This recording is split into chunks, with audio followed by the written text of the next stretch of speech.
welcome everyone. That's my most Australian Idol recording from one of the kids to the in between Christmas and New Year's one shot. 13th level will be a bit of a chilling role, I think. I won't go into the adventure as it stands now. So, I could think it's good if everyone just goes around and introduces themselves and tells us a little bit about their character. We're assuming that you all have travelled before, and I can set that scene in a moment. But Tina, do you want to kick off? Because you're at the top of the list on the screen here in front of me. Yeah, sure. I'll do that. So I'm playing Fenan, but for short Fen, because we're all Fens, so we'll nickname it. She is a lead singer wizard, high elf. Don't know. She's probably first and foremost kind of a scholar. She's really interested in different things, investigation, stuff like that. Yeah.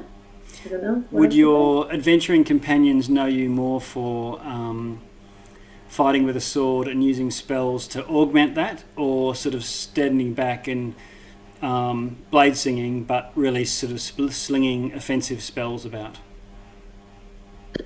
Probably more getting in there and right. What about? Okay. And also backing that up with spells as well. Right. Okay. Ali, Alibur. Alright, so for happy for sure. He's a silver dragonborn, so he's got the ICF going on. And he's a wild magic surge barbarian who carries a huge great sword. Okay. And I'm going to throw a question in here and there just to try and get a feel for it. Are you the barbarian that just sort of wigs out and goes berserk, all at the drop of a hat, or a bit more Conan-esque, or what? Yeah, he's a dumb barbarian who just wants to break things. Okay, all right. With his great sword. So we can assume, can't we, when it comes to when we're threatened, that we're fairly safe to assume that he's going to step forwards into the fray right away. Yeah, basically. Okay. Cuspy, do you want to introduce your? Yeah, you go now. Yeah, if that's all right. Yeah, I'm here in my yurt in England, where it's pretty cold, and I'm keeping the wood burner going. Off-grid life. Cuspy is an odd old gnome with a heart of gold. So he is really community oriented. I made him a slight kind of tweaked version of the kind of folk hero background, that he's got that kind of pillar of the community kind of thing. But he's the hearth tender, not the hearth. He's always there where the hearth is, where the story is, where the food's going around. He's always there, but he's not the center of attention. So he's always in the mix and tending to it. So in the party you would notice he's a caster. He's not a kind of tanked up melee cleric. He's a caster cleric, but he's never far away. He's always wanting to be kind of right in the middle. He's got those kind of aura spells going on. So he wants to be kind of in amongst you all. Apart from the odd time when he and the darkness, they have a good relationship, and occasionally the darkness wants to take him for a little flight. And you would know, kind of combat-wise, so one of the things he would like to do is take a little flight above and use his thorn whip to kind of rain down on the enemy from a little bit of a height. I always like to try and make thorn whip work, and I've always struggled. But I've never tried this flying thorn whip thing before. We'll try just to be a pain for the DM with tokens in Roll20. Okay. And Yuko. Grumble. Hi. I'm going to be Grumble McBrumble for this one shot. Fast talking and always down for an adventure, Grumble's a fun-loving tabaxi and definitely not a large cat in a chef's costume. You can usually find him at the bar, telling tall tales and having a drink, and he's recently joined this adventure because he's begun to run out of adventure stories to share and needs some more. Excellent. All right. Well, so you're all very experienced. You have travelled together, and we're assuming for this one shot that you have a patron, or at least a supporter who has been you have been assisting. Not necessarily you're, directly affiliated with the Church of Ilmater, but there's. I'm doing. Sorry.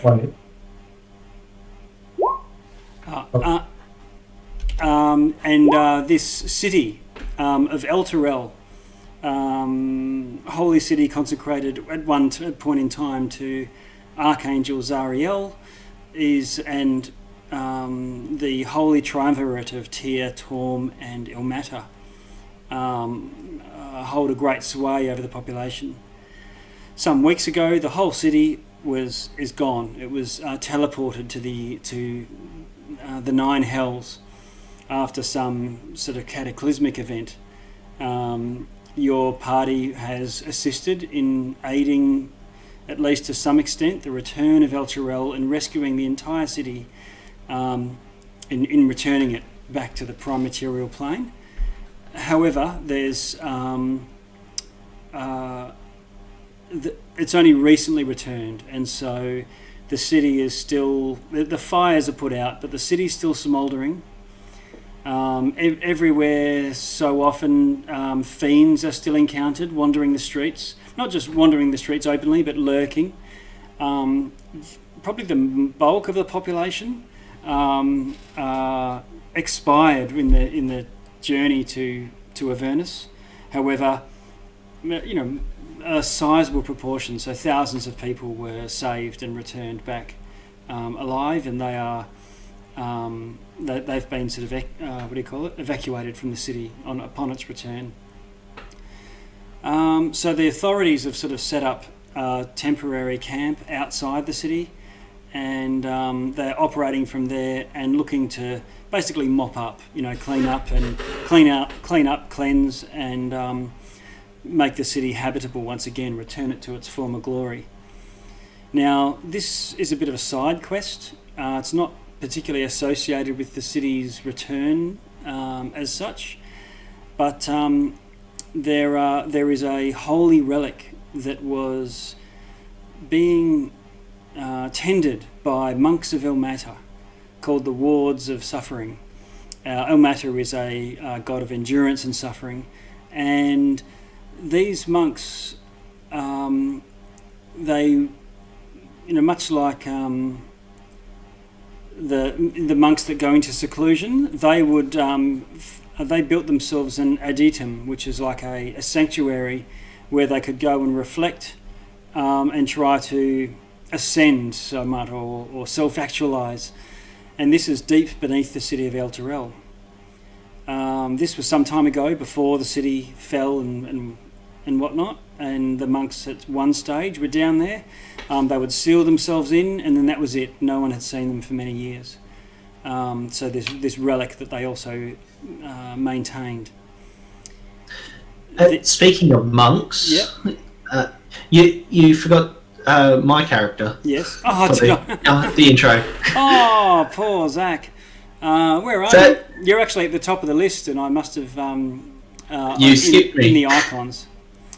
So that's all right. I will explain about Adler. No, go for Adler now. Yeah, he's a wood elf, Way of the Kensai monk. He thinks about everything. If he can't hit it, there's no point. There's no point in living, basically. Okay. So he's a sword master, or I know he's not. He's a master of many weapons. I know he's not a samurai or anything. But do Kensai specialize in a particular weapon, or they specialize in many weapons? Okay, all right. but the main ones I've got are a rapier, a short sword, a long sword, and a trident. Okay. Are the ones I've specialised in. And are you a Western version of the Kensai? So basically just a martial artist form of weapon master? Or, karate from the East sort of thing? I styled it more on the Chinese Kung Fu monks. Okay. Yep. But very, very much with hints of Japanese Okay. themes in there, wielding a sword. Okay. All right. Well, sorry about that, but now we know the monk jumped in and when I was describing this monastery. Another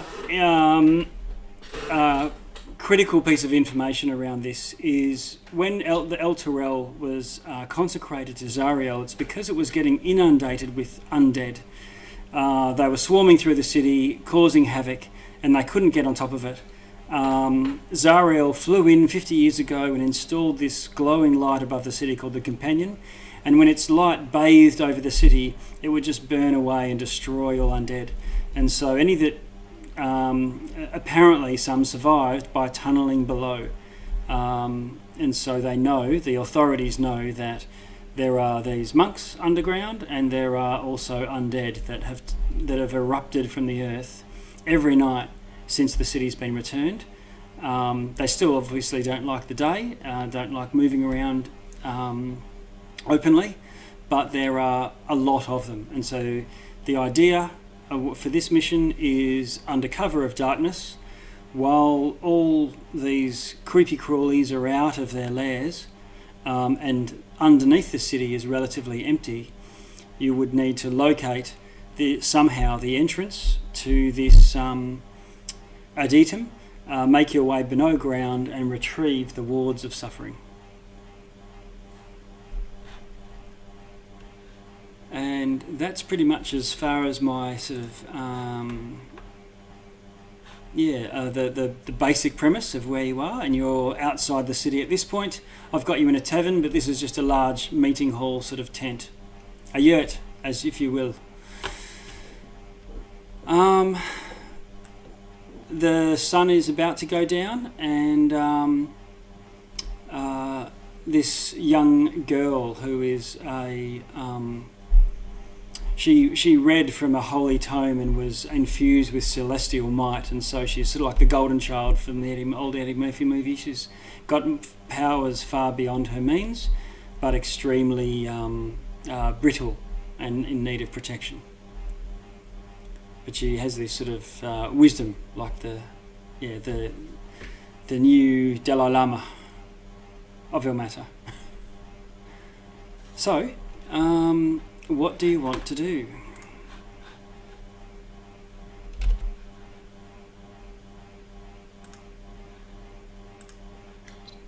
So we're in this moment where it's Dara has just told us. She's just sort of given us this. Yes. Oh, you've mission. known it for some time and been able to prepare, and that's why throughout the week I'd given you the description. In the party notes in the lead up. So you could also pick spells, and maybe you've been picked specifically for this type of mission rather than you tuned your characters knowing what was coming up because you created them for the session. But that makes sense that she might pick people and ask them to go who have a set of skills necessary.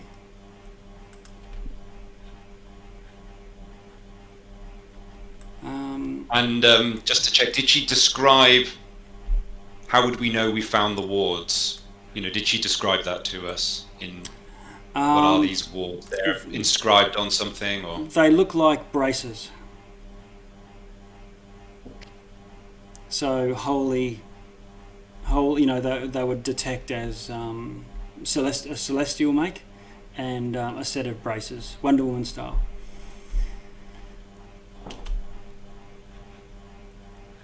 I'll see if I can get you a handout. I may be able to.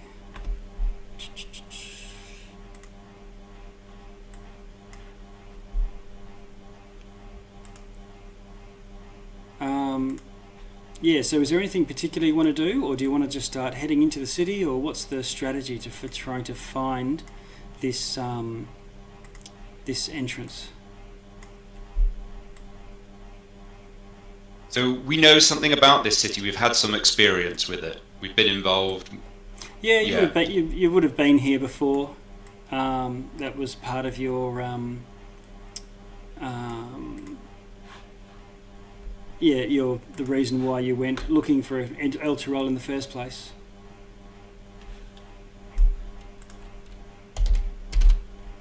I think what everyone knows about Cuspy in relation to this city is basically his great concern is with the people, and if there are surviving citizens in there that need our support that might be kind of hidden away. And so despite the terrors and the dangers of going in, any mission, any reason to kind of go in, he's up for. His deity is Selune, so he's not a follower of Ilmata, but he has a great fondness. He would have.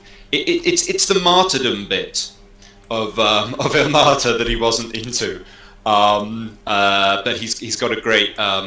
There's a fondness and a leaning, and he's very up. He's always been up for kind of supporting these missions and Dara and Ilmata, and that's all good, even though he sort of follows Selune. Okay. So that's his kind of, everyone would know that's his kind of reasoning. So I think when Dara tells us about this and kind of brings us together to kind of go in, Cuspy doesn't say anything, but you can see him kind of checking himself and sort of, puffing himself up and kind of showing that he's ready. I've just added to your journals a handout of El Tirol when it first appeared. Just seeing if you can see that.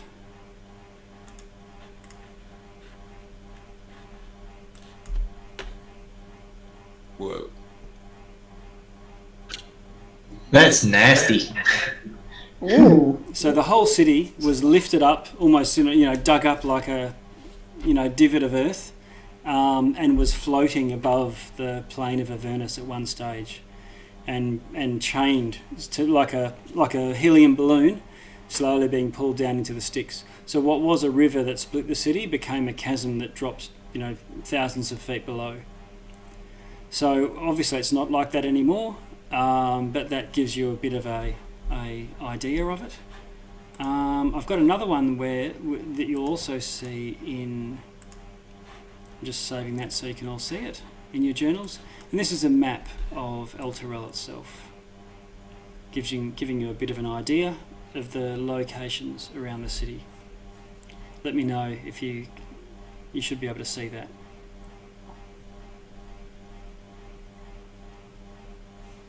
There's a mark on that for characters arrive here. That's the gate that you would come through. So you don't arrive at that X. You'd have to come through from the east. And you can see there's a high. Can you see the map that I've just added? Yeah. Okay.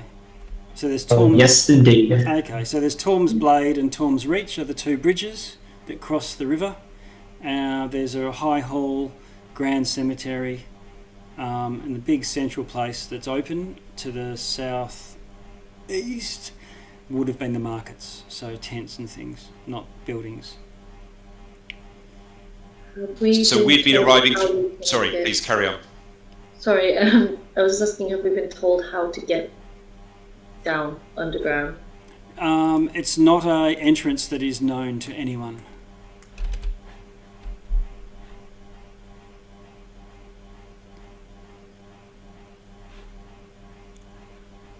I'm pretty sure that if we could find some of the common people in El Tirol, some of them will know the way.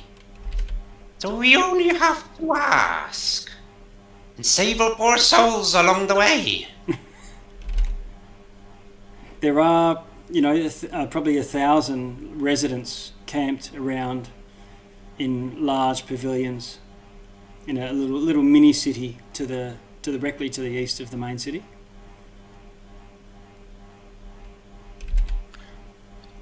But So we're aware, but there are citizens kind of hiding out, still kind of trapped within the city, right? Yes, but there would be citizens hiding out, trapped. But there's many refugees that have left the city when it returned, and they're all in the sort of makeshift military tents. Yeah, so we could ask them, for example. We could ask some of the folks here if they've got friends or family trapped in the city or where they are. We could go looking for them, and find our way to them, and see if they know. If they've lived in the city all their lives, they might know a way down.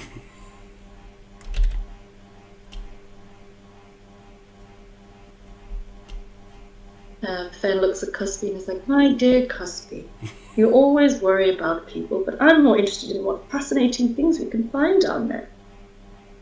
And while you're looking for fascinating things, who's going to be worried about you? Cuspy! That's who. Always worrying, Cuspy. Always got your back, Fen. At least somebody has our back.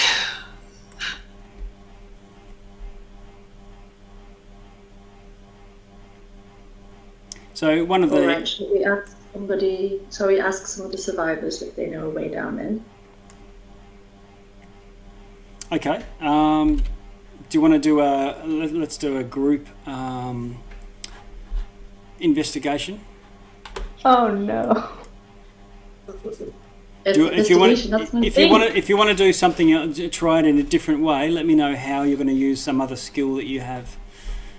Right. So Cuspy's going in with the kindness and compassion approach, and he's it's more of a asking nicely, talking to people, seeing how they are, checking on the well-being of the people, asking if they're worried about friends or family that are left behind. Okay. Or seeing if any of them have information that they would give. Okay. So we'll call that a persuasion. We've got 3 investigations. Can I use perception? Because, Grumble kind of knows. He knows the vibe of people. He can look around and figure stuff out.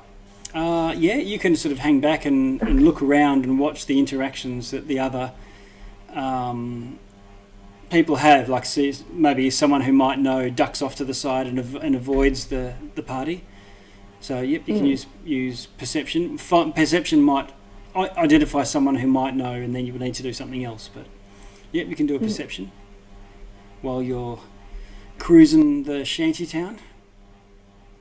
Now, is that everyone having had a crack? I think so. All right, we've got. No one knows where they are, where the entrance is hidden, and it's you. But you are certain from your discussions with different people that it's definitely not some sort of big edifice or temple or landmark that everyone would know about. So it's not just that you've missed you didn't read the brochure and you're right to the end. What a couple of people point you to, though, is the library. And if you can go to the main library, because this is something where the Adetum entrance was sealed many years ago, the information that the sages might have custody of in the library. So if you can make your way to the library, you might find information on where it is. No doubt, please, Fen, no doubt. Yep. Indeed, books, my speciality. And the library is someone will point you in the right direction. Like, you don't have a map of El Turel, but they can describe it to you, and it's near the banks of the river, pretty much in the middle of the city, quite central, like a GPO type of thing. It's a public building,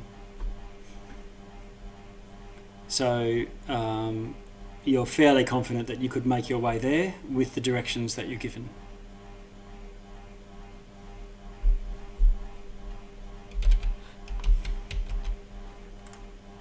What do you want to do?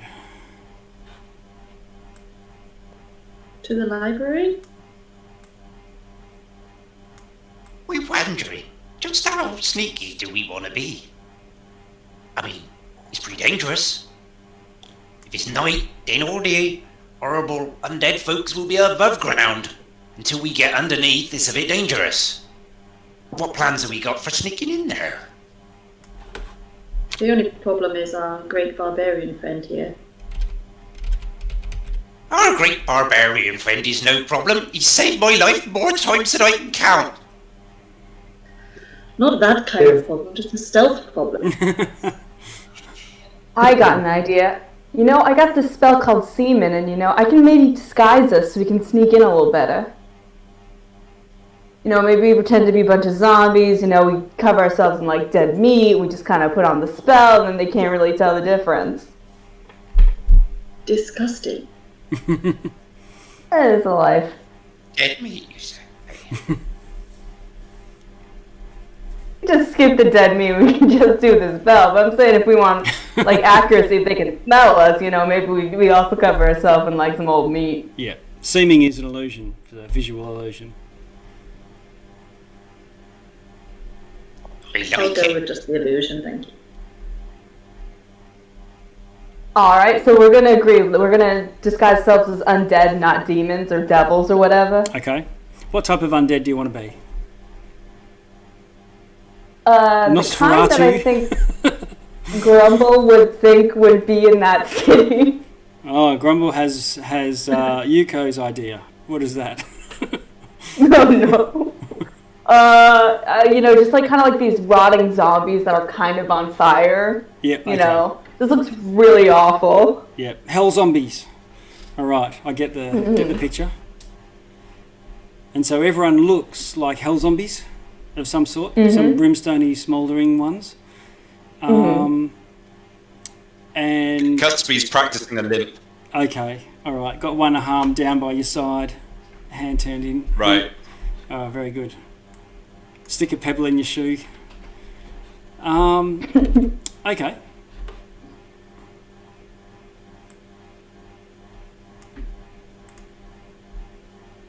I am going to move us I'm elsewhere. surprised with all the zombies.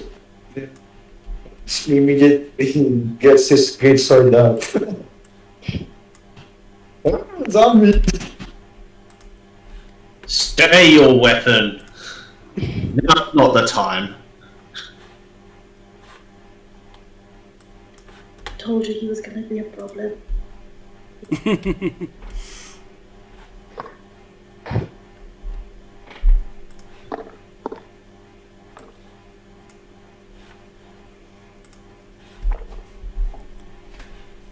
All right. Just moving us in.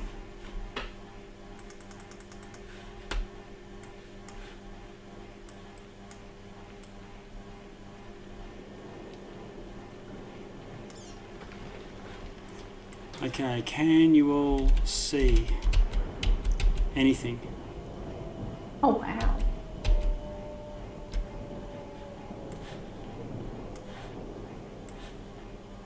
Yep.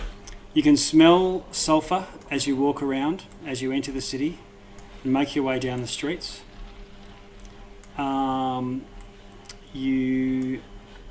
Most of the buildings are a ruin, caved in or damaged in some way, and there's rents in the ground from earthquakes. It's a dark night above.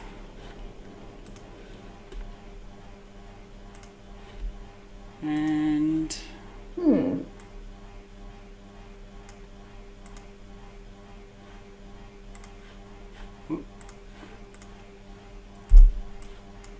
let's see, who have I missed? Someone got light source there. How's it look now? Dark. I can see. Or I should say You can Cuthby see. can. I can't see it. Yeah. I can only see with the light things, but I think that's the point. I don't think we're supposed to be able to see the whole map. Yeah. Oh, I've just got lots of little localities. So how does it look to you now? Maybe I can switch into.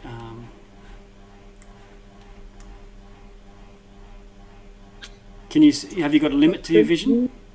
That's the farthest I can see right there. Yeah. Okay. All right. Cool. Well, that's good.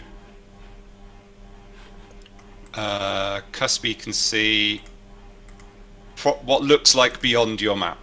Yeah. There's a kind of grayed out bit. So That's yeah. all right. Yeah. That's the 300 kicking in, so you can pretty much see. So this is all dim light, Yes.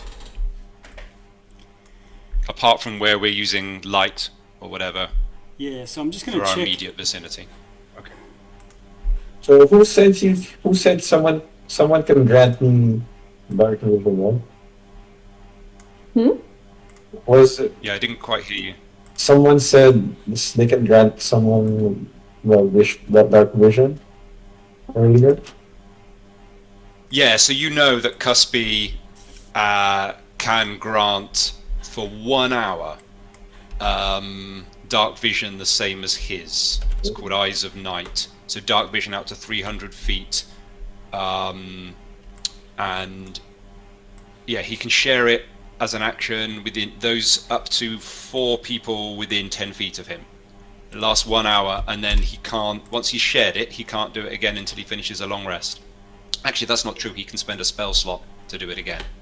So it's kind of, if we're going underground, and you know, my sense is we're going to be longer than an hour. So we have a kind of question as to when we want to use that. Okay, all right. I So can give you a candle. Oh yeah, sure. I can't work in this. But yeah, you know, Cuspy can cast light on your shield or helmet or whatever you like. On my sword. I think that would give us away if we're supposed to be zombies. Yeah. I don't know what Yeah. zombies would have I was gonna that on say, yeah, like two of us holding like a giant sun blade, while like a fire blade, while we're zombies, is a little bit your typical zombie. And if old Cuspy here were to sit on Alibur's shoulders, would that seeming spell like just make us look like one really tall zombie?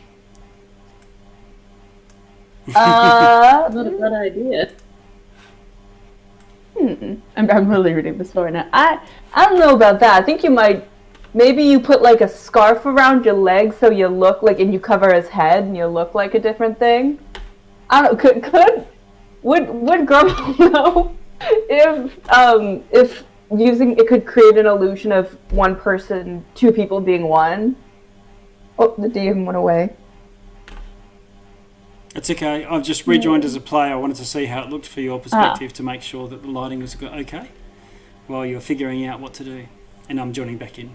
So if we have a light source now, then I guess it's not an issue yet. Otherwise, it says that you can't change a person's body type, so they have to have the same basic arrangement of limbs. So would that count as making another person 2 people look like one person, or can they look like one person? That sounds like it's stretching it a little bit, doesn't it? Yeah. Okay. Hang on a minute, ain't we supposed to be on fire? If we're supposed to be on fire, then maybe we could carry a torch. Oh yeah. I mean, I've got a torch on me. I got a candle, so it's a little different looking.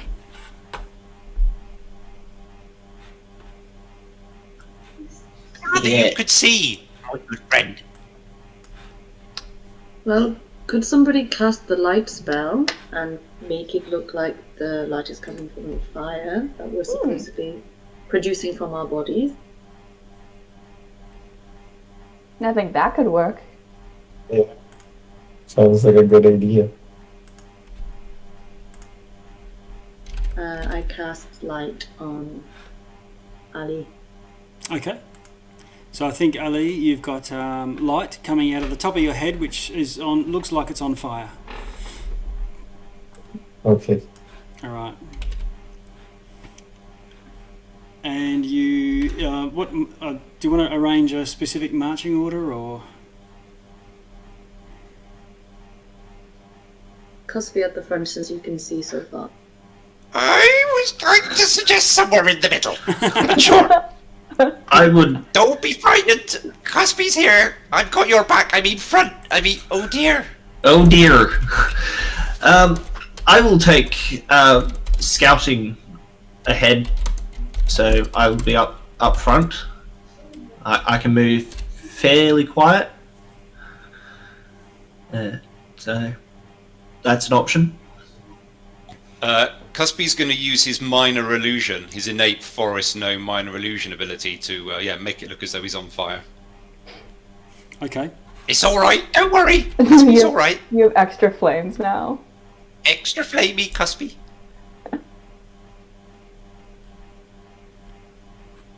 I use minor illusion to make myself look like on fire. I'm also going to use minor illusion to make myself look more on fire. All right. Everyone's going to town. It's for it's Halloween. Actually, can minor illusion do smells? Can I make us smell rotten? I think it's only sound and image. Okay. Yeah, I wish we could also smell like a corpse flesh. Fen does not wish that. Let's just all remember. Any undead we meet are poor lost souls. They were good people with good hearts once. Don't forget. Pretty easy to forget when they're trying to eat us, Cuspy. Yeah, Cuspy, if they're undead, can't we? Release them. If they're undead, do Yes, they... release them from their bondage. Send them on their way to final death. But just remember, kill them kindly. Well, undead, do they technically have souls, or are they just reanimated bodies? But that body once held a soul. It was once a person. It could have been your mother. I don't know. My mom, I think she's up on the mortal coil. I don't think she's down here.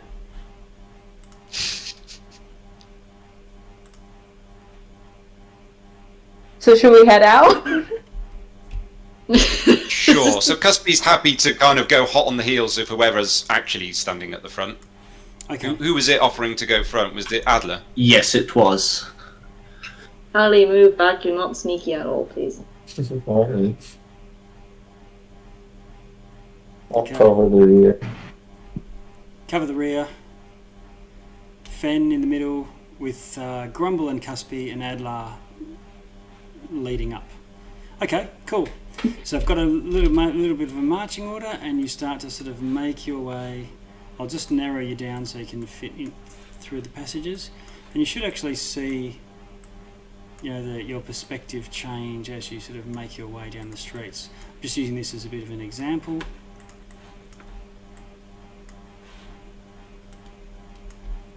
Bit of purple tinge there, so I can see it's probably getting to the limit of your light. Only goes about 40 foot. Most of you can see beyond that, so there's a bit of a purple tinge for some of you. You see these two figures come into view, and they seem to be sort of, well, one of them's walking and the other one is crawling on the wall. Let's have a look. I'll just pop them in here.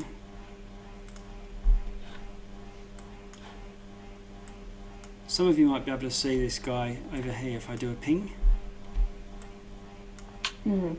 Yes, I can see him. He looks emaciated, grey skin, red eyes, and horrible sort of the way he carries himself is it carries itself is just looks like he's just stalking about. You see another one come behind, and this one at the back here is crawling on the wall of this building, and then starts to crawl up over the top of it, and it sort of squats on the eaves of the building. I've kind of lost him now. There's Wherever you've put him. one here. You can't quite see, so I'll put him. It's because he looks like he's in the building or something. So yeah. So he's beyond the thing, but I'll put him just there. But he's not actually on the ground. He's up on top of the roof, just here, perched over. And how high is that roof / how high are the roofs in general? Roughly 15 foot. Well made. So most of them are just 1 story, 15 foot. Yeah. Because we were advised, were we not, to be careful not to fly too high. Yeah, don't fly too high within easy visibility from the ground. Okay, so it's something that Cuspy's always going to be keeping an eye out for as we go along. DM is the height of buildings and cover he might have to use his little limited flight ability. Okay. Can the 1, 2, 3, 4? Can the 5 of you roll deception rolls with advantage? Okay, I was gonna say, because I have the actor feat, so I'm like, technically I'm pretending to be a zombie, so technically does that give me advantage? Okay. The deception. If there's someone in the party who Cuspy would know would be the least likely to be able to do this well, because he would give them, he would ask for Salune's support and give them guidance. Okay. It may be himself. Or maybe it's a bit late. I'll give it to himself then, if you've already rolled. Okay, so with the advantages, we've got a 12, a 10, 29 from Grumble, the taxi, Tabaxi. The taxi. Taxi. 16 from Ali. He's a taxi. And a 2, but you get to roll advantage, Cuspy, so... how do I do that? Cuspy, you can just roll again. Hold shift. Yeah. Okay. Roll so again for 14 now. for Cuspy but now. shift when you're in D&D Beyond. If you hit shift Oh, hang on, before that's you click persuasion. it, that'll Okay, roll with gotcha. advantage next time.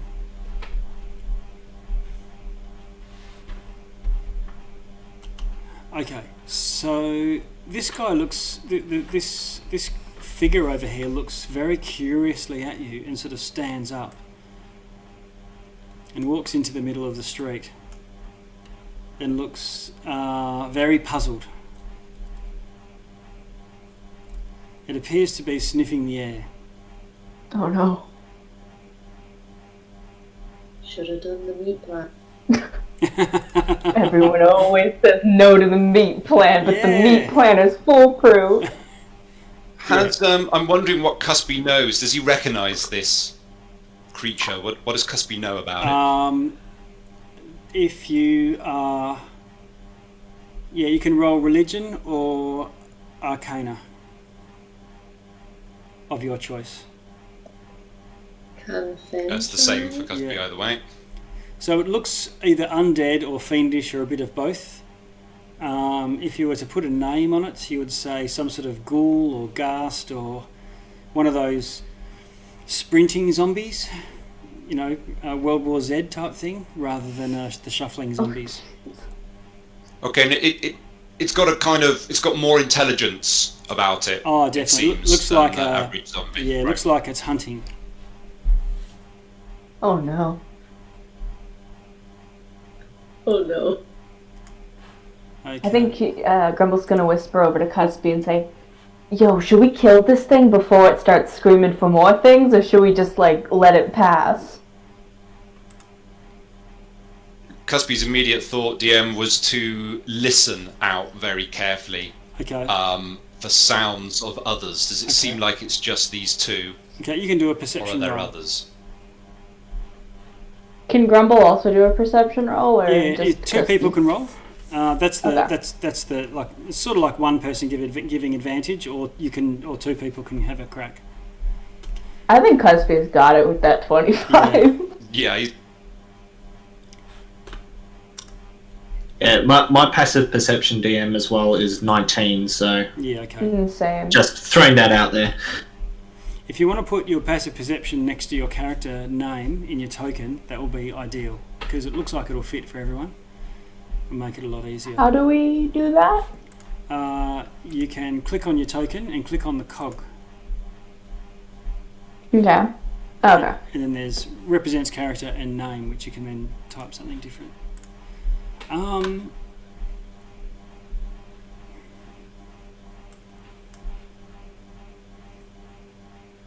You can hear some howling in the distance. Doesn't sound like wolves.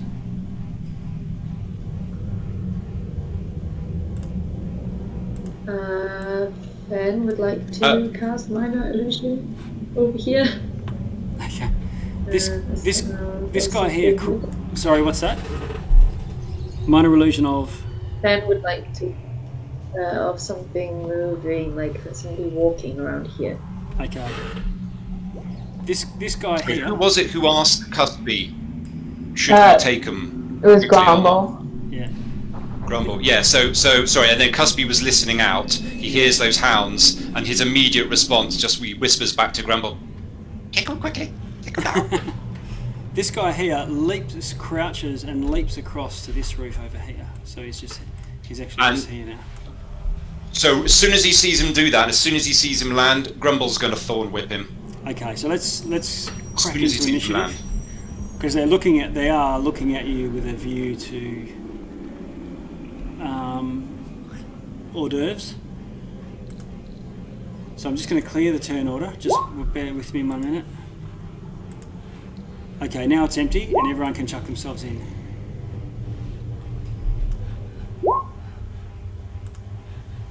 Okay, I'm going to roll again and change it to 15 because I think I missed. I did roll too soon for you. Okay. There's my great initiative. All right, 8. Getting off with a bang. I rolled like a 2 because of my dex. Okay.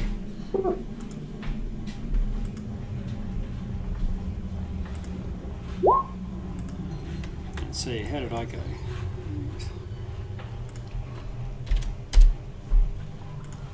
Don't let these names fool you. I've sort of had to approximate. Okay, so everyone's in there, so I'm going to now sort. Descending. And Ali, you So does that happen as a surprise? Okay, No. Cuthby isn't getting that thorn whip off first. No. They were looking suspiciously at you at the time, so as soon as you quick draw your thorn whip, they can quick draw theirs, and it's more initiative. So Ali, you're right up the back there, sort of stroking your chin, looking around and seeing what everyone's doing, and you can see things are about to turn ugly. What do you want to do? He's gonna take out his great sword and rage. Okay, rage is a bonus action, I believe. Yep, that charge over to the only one I can see, which is this 1, 2, one. 3, 4, 5. Yeah, so 25 feet gets you in front of it. And then just reckless attack twice. Okay, roll to hit. Was a 15 hit? He's pretty quick on his feet, quite agile, but you sort of had an idea that he was going to be a bit like that. But no, he dodges to the side, and you also can tell that he's wearing some sort of plates of armour. Just a bit of a hodgepodge. He's not completely just wearing regular ratted clothing and so on. Mm-hmm. It's not like a suit of armour by any means, but enough that his agility combined with that makes him pretty hard to hit, and a 15 is going to miss. You get a second attack though, I believe. Yeah, I rolled it and it's a 9. Oh, so whoosh, whoosh, That 2 big misses misses as for the well. greatsword. Okay, and that's your bonus action as well. So Adlar, So, as my free action, I'm taking off my sword, my sun sword. okay, you don't have to take Bonus it. action. A sun sword Bonus is only action. a sun sword is only a hilt. There's nothing else to it. Yeah, bonus action. Activate it. Okay. So I don't have my bonus action this time, and I'm going to run up to it and hit it. All right, go, Luke. 2 attacks, I assume. I do have 2 attacks. Yes. Okay. Is that a 20? Is it 20 to hit? Yes, 20 to hit and a 17 to hit. Okay, the 20 hits it, finds a chink through the armor. So it does 18 total damage one-handed. Since it's an undead creature, it takes Okay. 2d8. Okay. Done. You take a big chunk out of it with your lightsaber and get a second attack. 17 to hit. That also hits.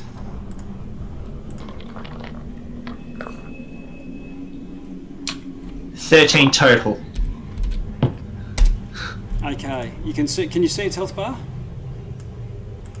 Yes. Yeah. Okay. So they'll give you a bit of an indication. So you've just done whatever it was, 30 damage. And I'm going to still take a pretty- step back as well. Okay. Do you can you dodge or can he get a free strike on you? No, he can't because I have the mobile feat. Okay. But- And mobile is if you Wait. hit someone. Yes. When you make a melee attack against a creature, you don't provoke opportunity attacks from that creature for the rest of the turn, Great. whether you hit it or not. Okay. That's your turn, Cuspy. Now you're grabbing that thorn whip out of your boot or whatever it is. What's going on? No, so he brings his free hand around in front of him, and being a friend of the darkness, tendrils of shadowy darkness sort of draw their way into his palm. He kind of shoots it up. It kind of, as you say, shoots up from the ground, up his boot and out through his hand. And his intention, he's going to step forwards 5 feet to here. This other thing is up here, right? On that corner. Yeah, crouched on the corner. Okay, he doesn't want it to run away, so his idea is to kind of shoot at it and try and pull it down to where Adler can get it, or anyone else. So he's Okay. going to shoot out that thorn whip. Is that a roll to hit or a save? Roll to hit. Yeah, it's a roll to hit. Didn't roll. Let's try that again.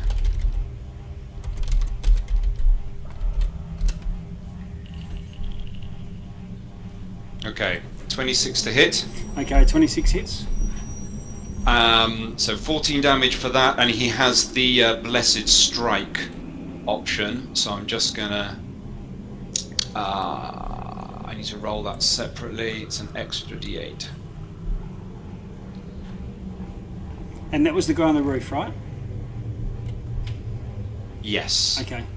Yes. Oh, I'd say it just caught up. So the first hit was 14 damage plus 7, so 21 damage to that guy on the roof, and then pull him 10 feet. The attempt is to pull him to the ground, basically as close to Adler as possible. Oof. He thumps to the ground, and you can roll a d6 for his falling damage.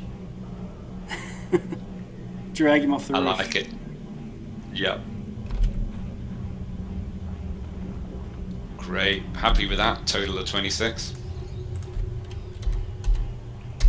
Okay, thud. And then he's going to finish his move by tucking up close to his mate Aliber. Okay. And that's the end of Cuspy's turn. All right, Cuspy. These guys go. So this guy down on the ground here is prone, and he stands up, and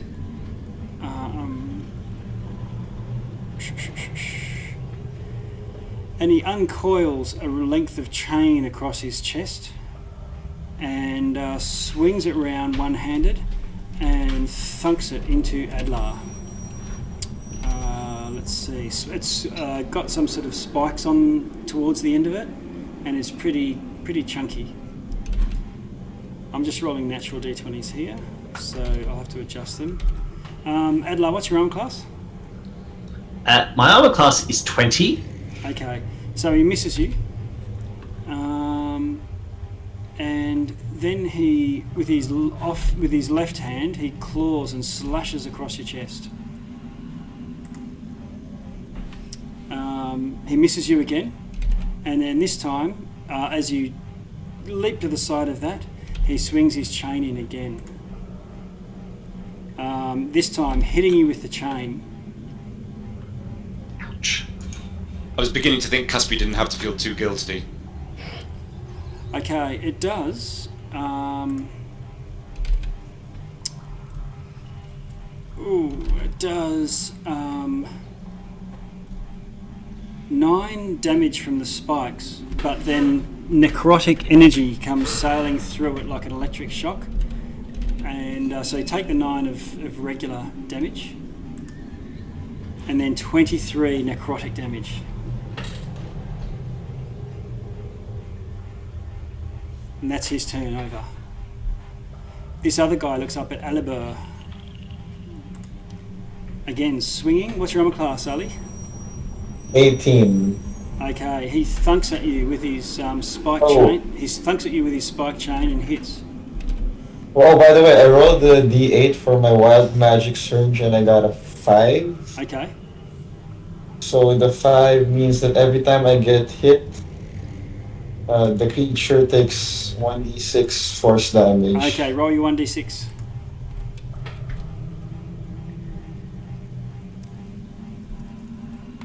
Okay.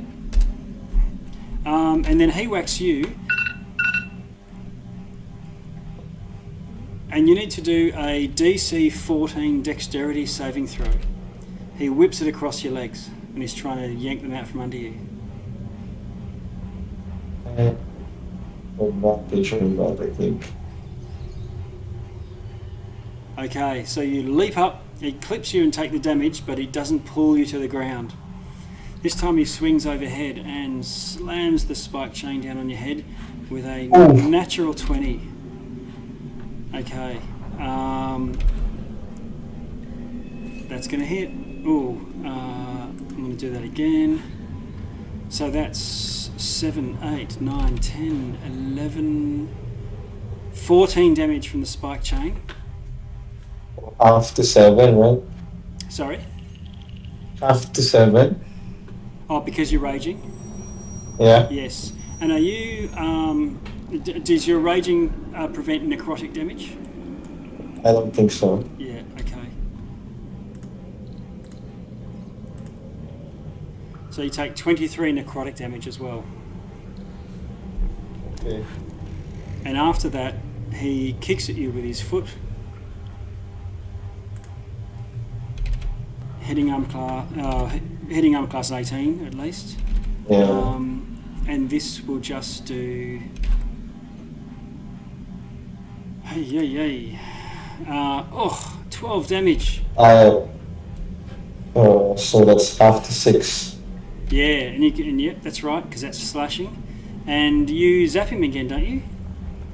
Yeah, so that's... He takes 2 more D6s, right? Yeah. So he takes a total of 9 damage from the wild magic. Okay, so he's now well below half from hitting you 3 times. However, you've just taken a massive crit from a necrotic chain, whip across the legs, and then a claw, which you now find that's starting to tingle where the claw hit you, and you need to do a DC 12 Constitution saving throw. See, that one should be easy. Okay, so then you shake it off, shake your leg a little bit, and the numbness sort of goes away, but you could feel your limb start to stiffen.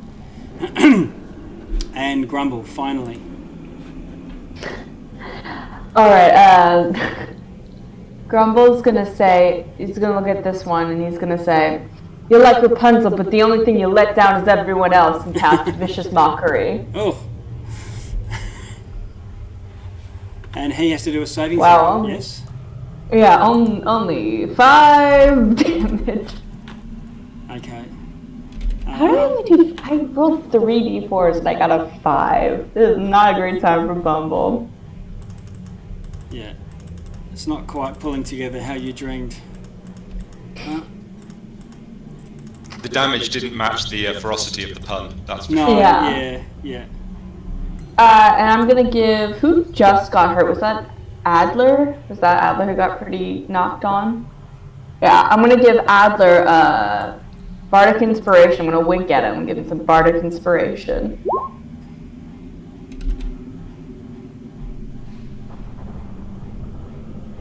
And I think that'll be my turn. I'm just gonna scoop back a little bit too. Okay. What's your die for Bardic Inspiration as well? I think it's a D10, I believe. Yeah, a D10. And who's got that? Adler. Okay. Oh, Adler, I'm just going to do a token on you. So you've got a dot there for your inspiration. Because it's combat inspiration, you can add it to like damage rolls and I think AC. Nice. So, Fen. Bottom of 1. I am activate my blade song. If you could describe that, I don't really know what that means. Yeah, you start to do a Cossack dance or something. You start to weave and... I kind of imagined it like spinning it like a lightsaber a little bit. Yeah. Very flashy. Because this is a bard ability, right? And is it? Is it a bard? No, it's not quite bard, is it? Wizard. Yeah. Blade Yeah, song. Blade Wizard. Song. Yeah. And it create. I imagined it could create like a humming sound. Yeah, from the blade, from the magic that runs Yes. on it, and I run forward and attack this guy here. Using booming blade. Booming blade. Now, booming blade is that an action? Or If the target moves, Yeah, I know it I takes know an extra. Yeah, I know the booming blades. Yeah. Okay. Cool. And rolls a hit. Oh, it's one action. Yeah. Okay. But it's still an attack to Yeah. land it. Okay. So. What did you roll to hit? Or is that? I can't do that. Wait a second. We've got a whole bunch of damage, so hopefully. 23 to hit. Okay, you hit him.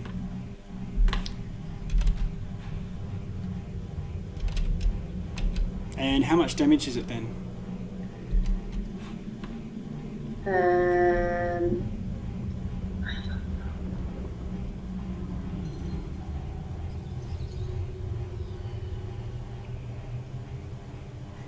So it would take the 9 piercing damage from the rapier. Plus the 13 for the first part of the booming blade. 18 is if it moves. So be 22 Just how much is it now? total. How much from the hit? Yeah. It's 22. Yeah, plus the 18 if it moves. And 22 is the damage total Slashing. on your first hit. Yeah, okay. Great. So I'm he's on his going last to- legs and he's covered in sonic energy if he moves.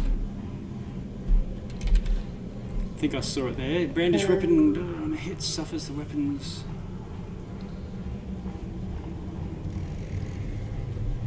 Okay. Alright. Anything else for Fen? My second attack, because I have a second attack, I'm going to. I'm not sure you can with Booming Blade. Yeah, no, booming blade's one action, which is an action spell, which means you can't attack It doesn't twice. count as it doesn't count as the attack action. No, if it said in the wording one attack, then you could do it, but unfortunately that's not how it works. That's fine. So that's my turn. Then. Okay. Alright, I'm gonna go move on to Ali. Back to round 2. Seeing as Ali got really hurt by this undead creature, is gonna swing wildly again with the zombie.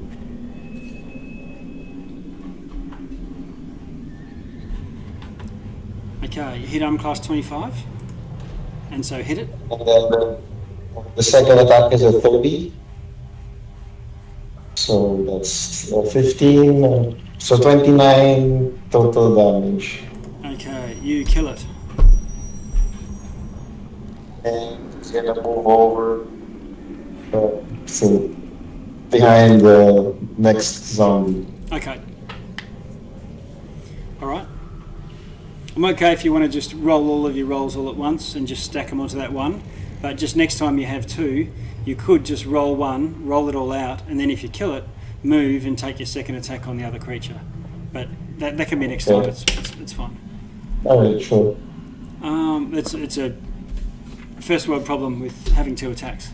Adlar. Sunblade's already activated, so I'm just gonna smack him. Yep.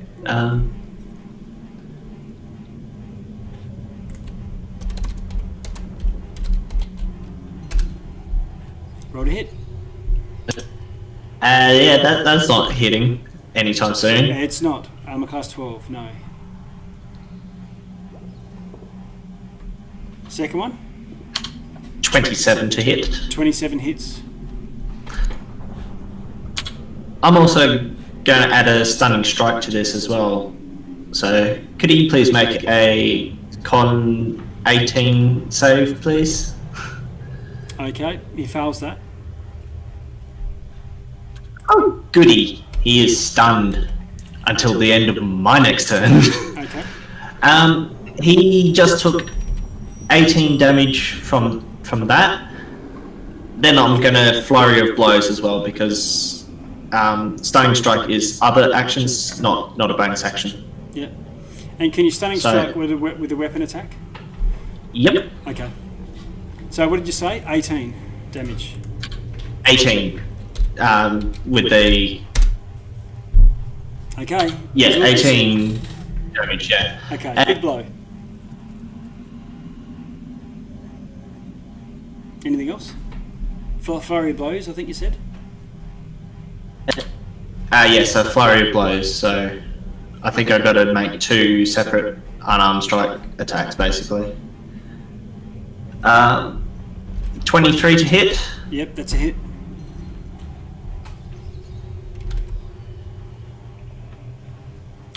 And a 17 to hit. That's a hit as well. And these are magical for overcoming resistances as well, so Okay. just letting you know. He takes full damage from them. 11 for one of them is what I'm reading. You're probably going to need the second one. 5, is it? Yep, for a total of 16. Okay, he's still standing. And we move down to... Oh, hang on a sec. I've dropped him out of the initiative order. Turn... Where was he?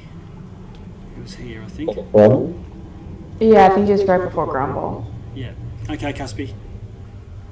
Okay, so first thing, DM, Cuspy was tucked up right behind Aliber, right? When Aliber got hit, and what I'm asking is, I think you said it like he felt that tingle in his leg, so this claw slash was on Aliber's leg, which was like right in front of Cuspy. So I'm just wondering what information that he did. Obviously, he didn't feel the tingle, but did he notice anything? Could he see Aliber stiffen? I'm just kind of trying to get an idea of what Cuspy has managed to learn. What did he observe from happening to be right there where the attack happened? You know that Ali's leg was worrying him from what was really apparently a light injury. So there's some sort of effect, but it could be anything from poison, paralysis, to some other, like the necrotic chain or whatever. Yeah, he'll ask him after. Is that fine? It's just enough to know that he witnessed something enough to kind of ask. Definitely. Cool. Okay. So seeing this happen and see this creature be stunned, Cuspy was going to bring out the thorn whip, and again those kind of shadows started to come around his hand, but he switches from that, and a light appears in his hand, and he calls down the sacred flame this time. Because stunned, I think he's going to find it hard to avoid that. Okay, the sacred flame, he fails, and you can roll the damage. I would love to. I'm just trying to find the sacred flame.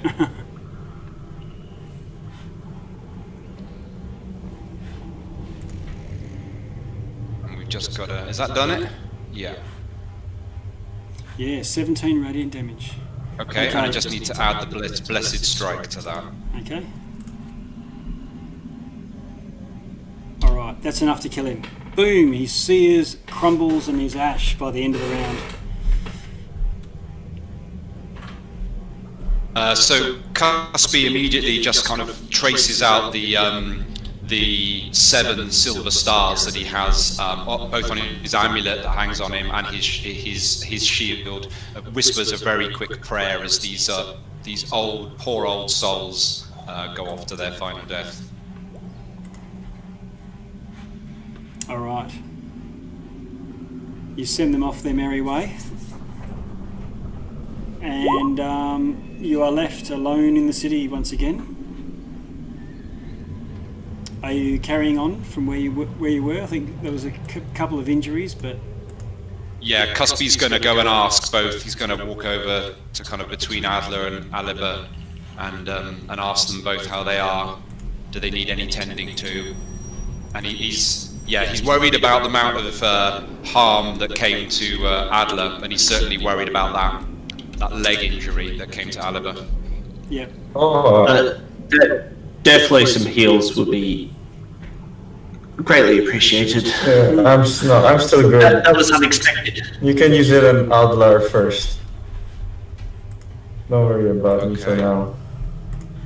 Okay, I think what he's going to do for this one, let's see what's needed here.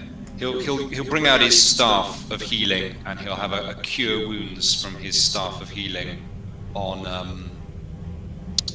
Adler.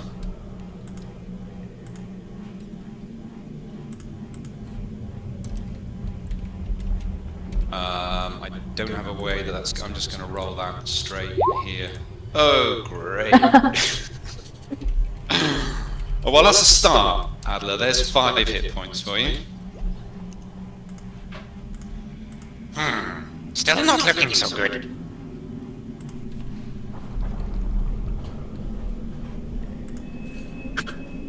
A lot better than what I was before. That's a certain.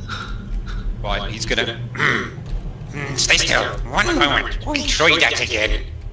And he'll cast another cure wounds from his staff. Tap at it. Look at the end. Well, that's 7 on that one.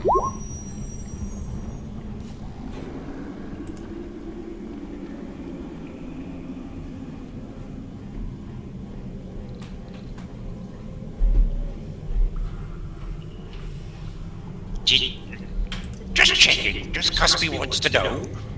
Will any of you bring any healing potions with you? Just so I know.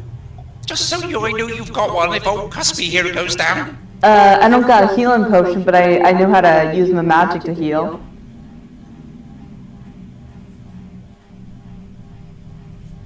So, Cuspy's got 4 little healing potions for emergencies, and he's going to hand one out to everybody who doesn't have a little healing potion, just for emergency use. That would be appreciated. Anyone else, other than Grumble, for that? Yes, please. Thank Great, you. Adler. Fen and Aliber are alright for that? No, I'm okay for now. I would like one, please. Great, okay. He'll give one to Fen. Does Aliber have a... Sorry.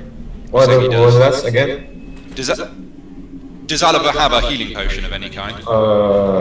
No. Okay, then Cuspy's going to give him one. Oh, And okay. he'll just reiterate. I want to know you've got one in case old Cuspy goes down. Okay, thank you very much, Caspi. No, thank you very much. Now, Oliver, what happened to your leg there? That was a nasty little, well, it wasn't all that nasty a cut, but it seemed to hurt you a little bit deeper. What happened? Yeah, I was hit by one of those undead, but I seem to have shaken off whatever hit me, and I'm okay for now. I'm not feeling any after effects from it. Was it starting to affect you, starting to take hold in some way? Nah, I'm good. Okay. Thanks for the concern. Is that the healing done? It is, but what Cuspy's considering, what he's just trying to figure out from what's happened there, you see, is would this be a wise time, and he thinks it probably is, given what they might be facing here, to take his yearly bath and liberally apply himself with an oil. Here, folks. How would you feel about Cuspy here taking his, just taking a little bath? And he pulls out a potion bottle. Just take me a little while to just, apply this ointment. You're going to bathe with ointment. Yeah. Yes. So he gets his Axe body spray and starts. And so he pours out this black, sticky liquid from this bottle and like kind of rubs it in all over him until he looks black and sticky and oily. Yeah. And then magically it just soaks in and kind of he's no longer black and oily, but he has just applied the oil of slipperiness. So he has freedom of movement on him for 8 hours. He's ready to enter the octagon. Okay, so oil of slipperiness is applied, and you are now the slipperiest of cuspies. Just on the booming blade, so the one form of action you can take is the attack action, and if you get the multi-attack, then it's when you take the attack action, you get to attack an extra time, or 2 extra times, or 3, or whatever, depending on whether you're a fighter or paladin or whatnot. And so that's when you take the attack action. For spells, some spells you cast the spell, and the action, if it says it's one action, is cast spell, and so the multi-attack doesn't kick in, and instead whatever happens with the spell does. But you've just cast. Booming Blade is a cantrip. It says as a blade singer, I can cast one of my cantrips in place of one of those attacks as my multi-attack. Right. Action. So as a blade singer ability, you should get 2 attacks in that case. So the cantrip that you cast. So I could. Yeah, definitely. Yeah. I have a question. Yeah, that's what I was confused about. Sorry. Okay. For the So I spell could technically Sorry. Sorry, I just wanted to check. So I could cast Firebolt twice, for example, as my attack action. Yeah, you could. You could cast 5. So this is because you're a blade singer. You take the attack action, and you'll just have to check the wording. It says if it as one of your attacks, or if it can be as any of your attacks. It might be that you have to attack once with your sword, or it could be. You can cast one of your cantrips in place of one of those attacks. Yeah, so I think it's one of those rather than 2 firebolts. So you can sling a firebolt and then attack with a sword, rather than 2 cantrips. But yeah, so what you did then, the cantrip that you were using involved an attack. That's just the nature of that spell. So you could attack once with the sword normally, and then do a booming blade and attack again. Okay. You've still then got a bonus action up your sleeve, which you haven't used yet. And there are some spells that are bonus actions. Whether they're cantrips or not is irrelevant, unless the spell that you cast wasn't a cantrip during that in your action. But that's not relevant for what we're talking about here. So you could do booming blade, weapon attack, and then misty step, or something like that. Okay, should we crack on? Oh, I just quickly have a question about the spell blink. Is it kind of like where I can... I know casting it would be first casting it as an action, but is it a bonus action to go back into the ethereal plane, or is it a full-on action? No, you have no choice. When you cast blink, when you have no choice, that you roll the dice, and there is a chance that you blink out after you finish your turn. And if you do blink out, you go into the ethereal plane. I think you can move 10 feet, and then you reappear at the start of your next turn. So it sort of makes you immune to attacks for a turn. Got it. But it's half the time it doesn't work, and you stay where you are. Okay. Just making sure that I wasn't just blinking out of existence and then just popping up and not being able to do anything and then just blinking back out of existence. Yeah, I'm pretty sure that you blink out at the end of your turn, and that's when you roll the dice, and then you blink in at the start of your turn. So you're not actually there for the enemies to have their go, unless they were readying an action, which is what normally happens with blink. After a couple of turns, they start to wake up to it. Okay, got it. Okay. So you carry sneaking on. What I'll do for now to get to the library is I'll just have a party stealth. You can all have advantage because of all the techniques that you've used to try and mask yourselves. 25 from Adlar, 21 from Ali. Customer asks for a little bit of guidance and help with this one. Guidance, yeah. 17 for Ali, 21 for Fen, 31 for Grumble, And Cuspy, roll twice. I'm eating ice cream, sorry. Oh, and a 17. Okay. So the party, that's a party roll, so the bulk of you succeeded. And although there might be times when some of you sort of go to stumble or whatnot, maybe alert others, you do find that there's a lot. You manage to avoid them, but you see other groups of these troopers around the place and manage to avoid them. You finally find yourselves coming into the library, which is damaged but still intact and standing.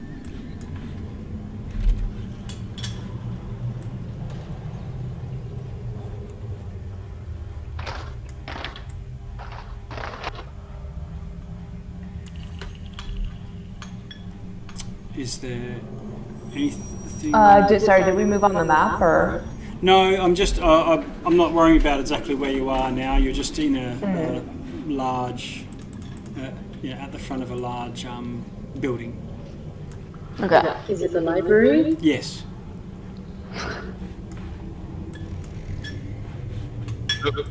Like a, you know, is it in disrepair? Doors are kind of bringing off their hinges, or is it all tight? No, it's all. The doors are banging off the hinges, and there's some damage. There's cracks in the walls and things, but it's largely intact.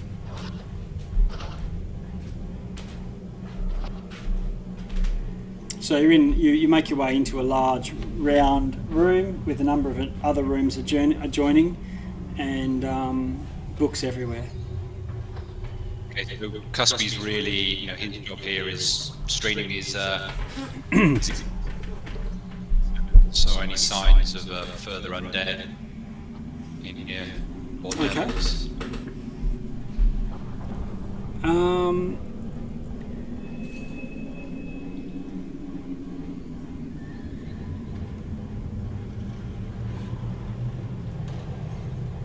One thing that's odd is there's loads of chains hanging from the ceiling, and the chains, you realise after a time, are spares for chains suspending the bookshelves. So all the bookshelves are hanging from a number of chains from the ceiling, and now there's no way that you could have this sort of domino effect of bookshelves all tipping on each other. They're suspended.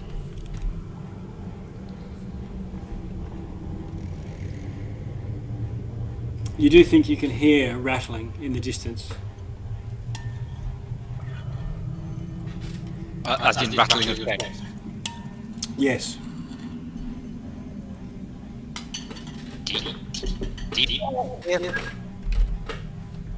Pretty sure I could hear some more of them chains rattling somewhere up ahead. And the loose ones that are in the room seem to, every now and then, that they sway slightly. There's enough wind going on or something. Do you want to do a perception for me? Yeah, I'm like, what's causing that?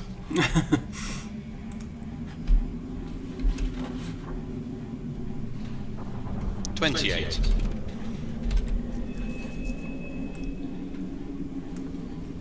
Okay.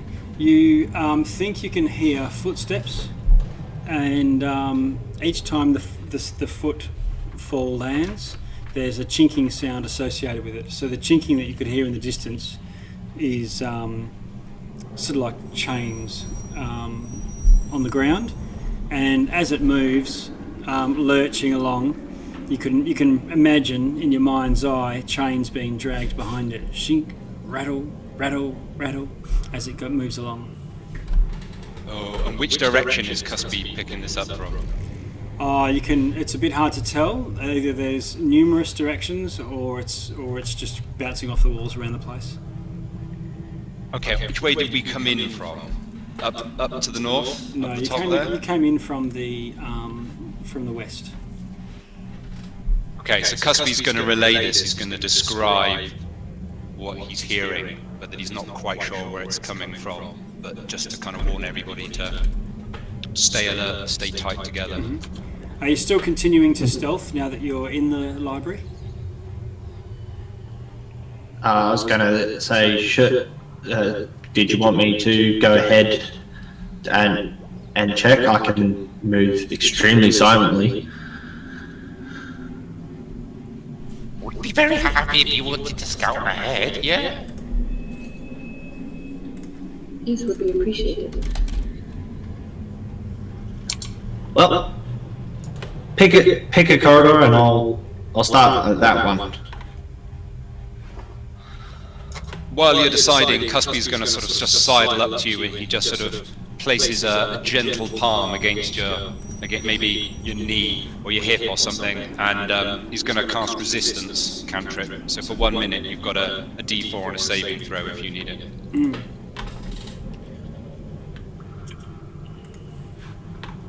So, north corridor first, just to see if that's where the sound is coming from. Sounds good. Sure. I'm also pretty sneaky too. I can also join you just in case you get into any trouble. Might be a good idea.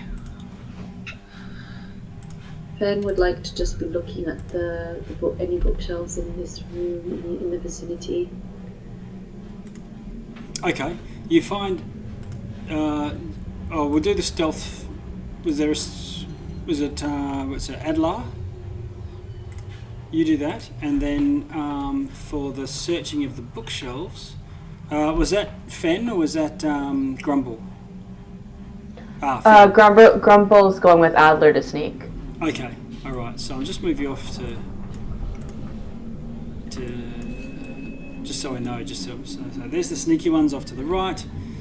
Fen's investigating. Ali and Cuspy.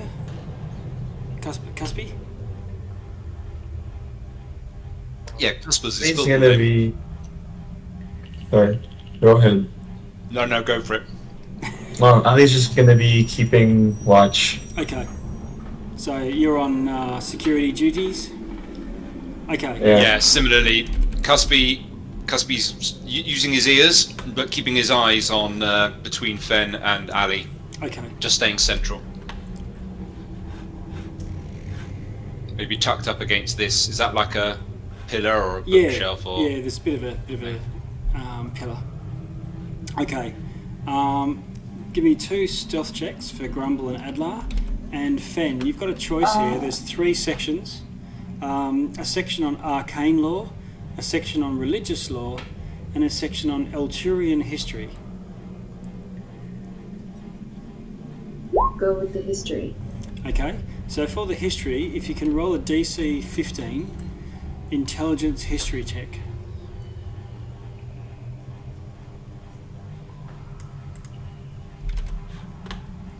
Okay, you learn a number of locations within Elturel where followers of Ermata were particularly active, so likely candidate locations. One was called the Sanctuary, one was called Broken Man's Rack, another one was called Martyr's Alley, and the other one was called the Hallowed Hospice.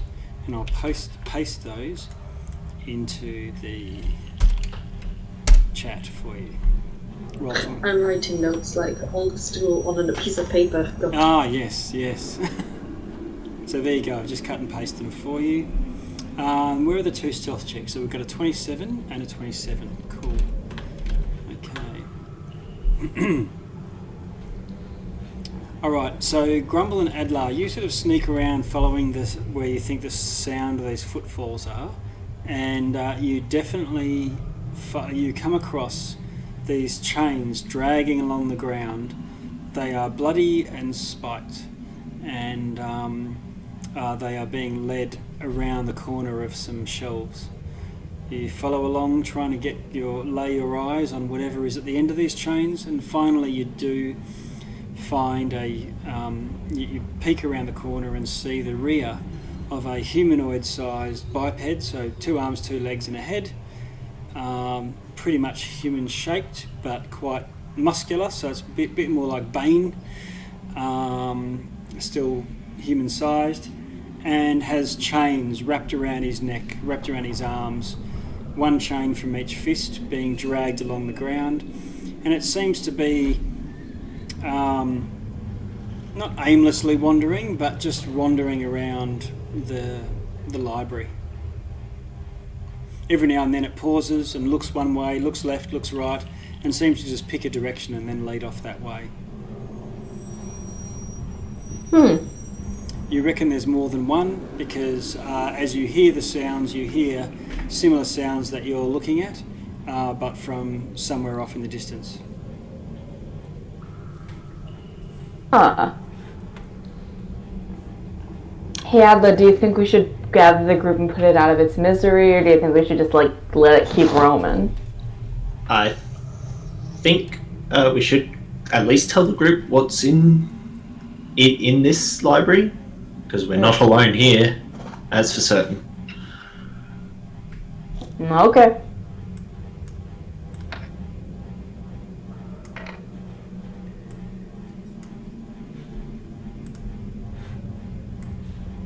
So are we gonna head back now, or are we gonna keep going forward?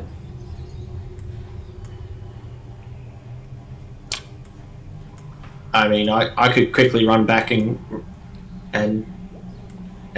come back here with the group if you wish. It depends on how we want to handle this. I think we need the whole group. I don't think you and me can take on this one thing by ourselves. Yeah, no, I think that's wise. Let's head back to the group. Okay.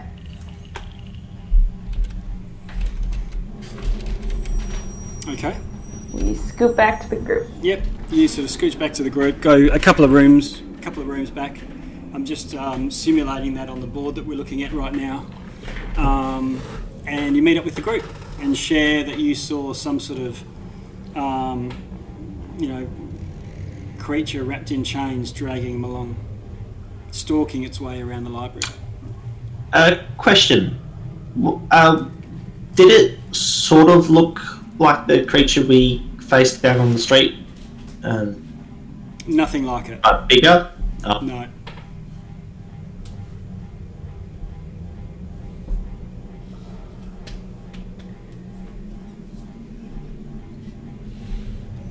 Well, I have good news.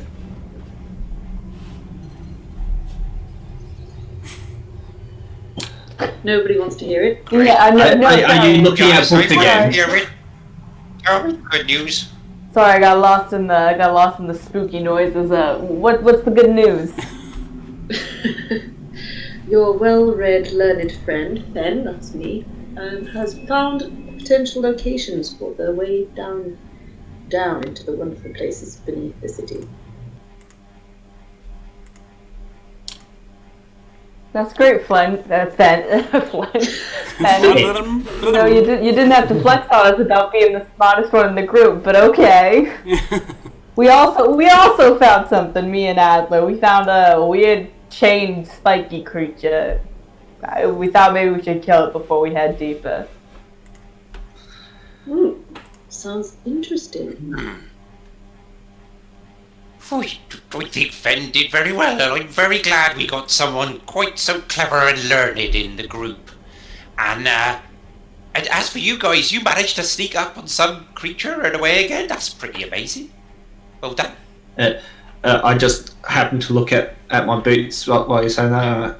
Yeah, these beauties help out a lot. Sure, but don't put yourself down, Adler. I'm sure the most of it, the major part, is down to you and all your training and hard work. It means a lot. Thank you, Cusby. So, tell me more about this creature you found. The one with the chains, is it? There may be more in this library than I originally thought. Myself and Grumble heard the same noises a bit further into the library. So it appears that these are... There's more than one in this library. And they're big. Are they poor undead souls again? Like before? Or something else? Too dark to tell. too dark to make out features and stuff. But at a guess, possibly.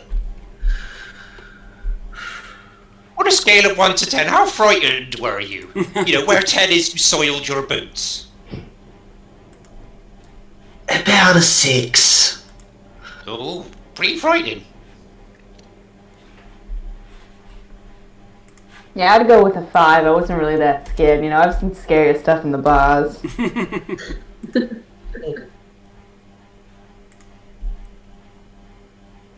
Should we go try to kill it now? I'd like to have a look at it. Yeah, I'm interested, but did we find what we came here for?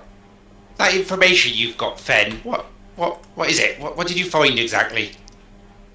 I found 4 names of 4 locations that the is it priests of what matter? I don't know. Are they priests? Clerics? Yeah. Were said to be most active and probably most likely that we'll find a way down through them. Right. So we've got to try and look around all 4, have we? I'm wondering if we can narrow it down. I'm wondering if we even know where these places are. Would I know where they are? You didn't happen to find a map, did you, Finn? No. Maybe they keep the maps in another room. Often these old libraries had special map rooms. I'll paste into your chat as well the 3 sections. It was a whole, if it's like another wing of the library, so the one that you're in was Elturian law, but there's an arrow and a sign on the wall, just like the Dewey system.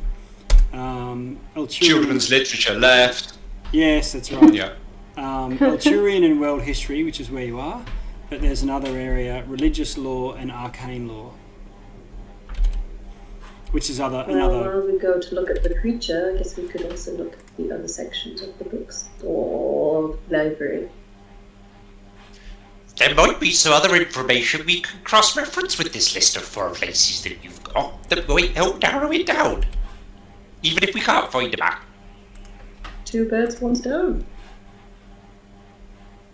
Creature and books. Yep.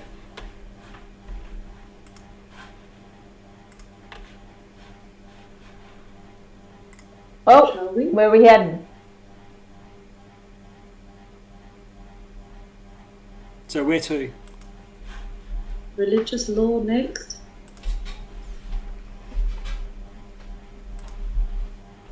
Okay.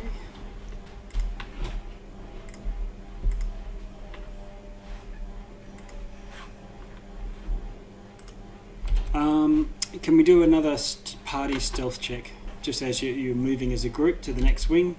Make sure no one trips on any tin cans. Help me out here, Salute. Yeah. Doesn't have advantage. Guidance, yeah. Yeah, you can still have advantage for this roll. Oh, advantage. Okay, cool. Yeah.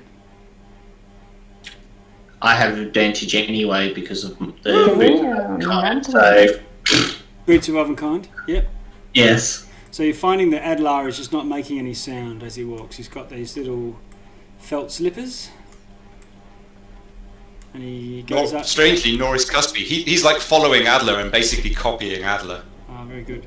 Okay, so Adler's got a 25, Ali a 15, Cusby a 23, a natural 20, Grumble a 33. Cusby for guidance.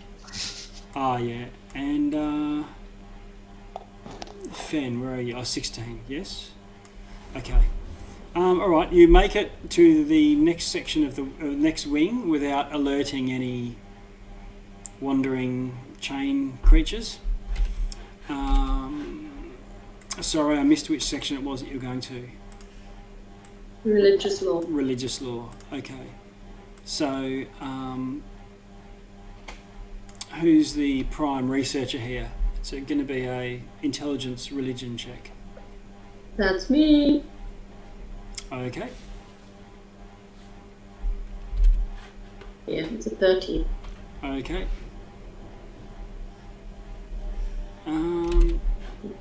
Ignore the second one.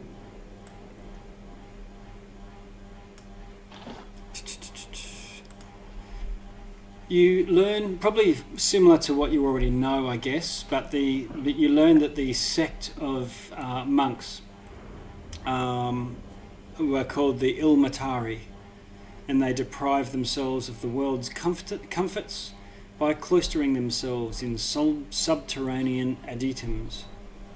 The entrances are usually found in areas that saw very little foot traffic.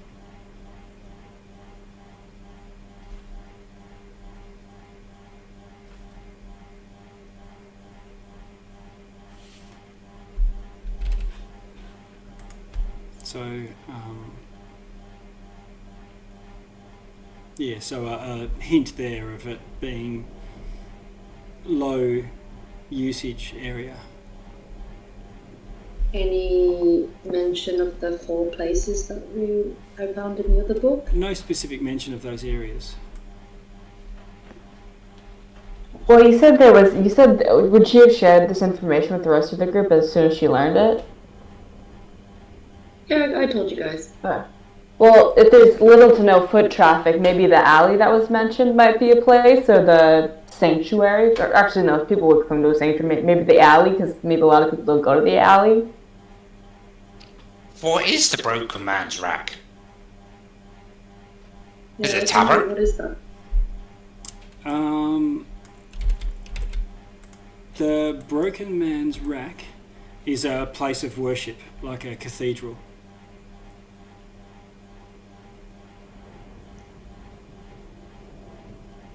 The sanctuary is more like a monastery. The Hallowed Hospice is a hospital, and Martyr's Alley is, well, just that. Alley sounds the least likely to have a lot of foot traffic.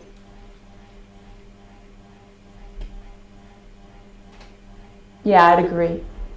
Maybe so. Let's go for it. Okay. I'll check the Arcana law one as well.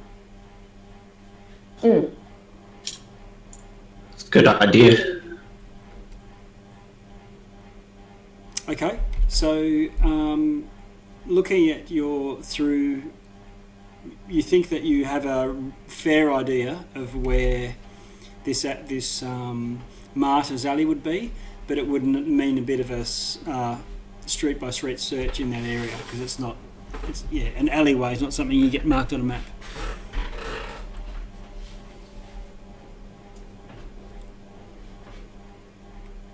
But you've narrowed it down that location to this area, a particular area of the city, not too far away.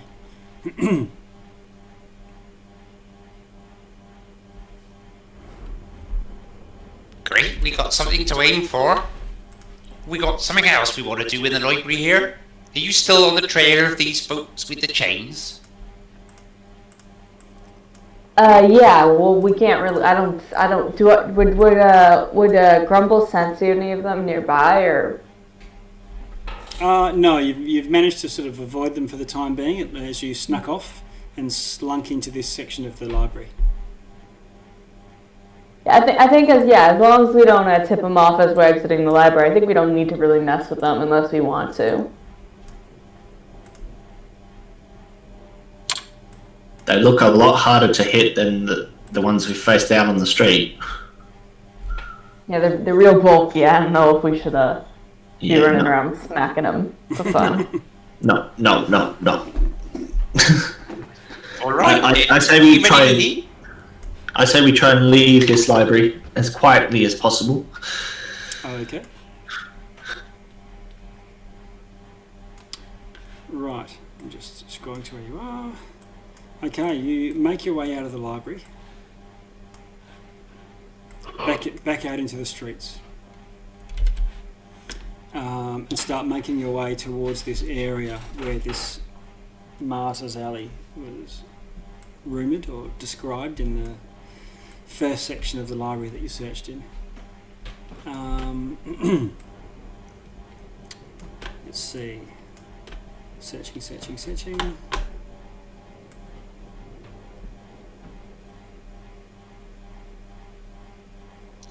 How long does this seeming last on us?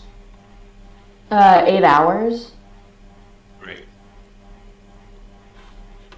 I guess Cuspy just has to keep refreshing his minor illusion flames from time to time then. Does a minor illusion last? Yeah, 1 minute, so you're just every minute or so you're recasting it. Luckily, it's a cantrip. Yep.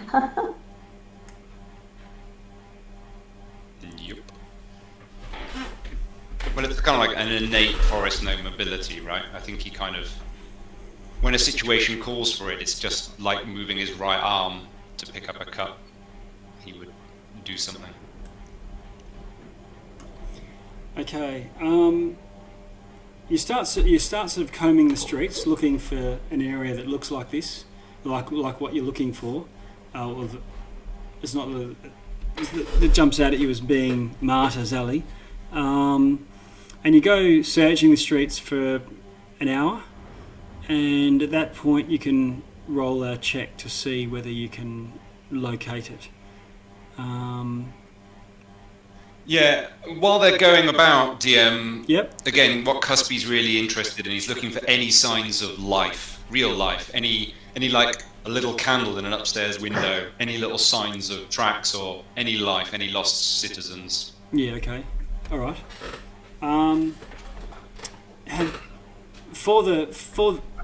Okay. I'll you can roll a perception for that as you go along, and I'll address that as well. I need a decision from the party. Are you going to just do a group check?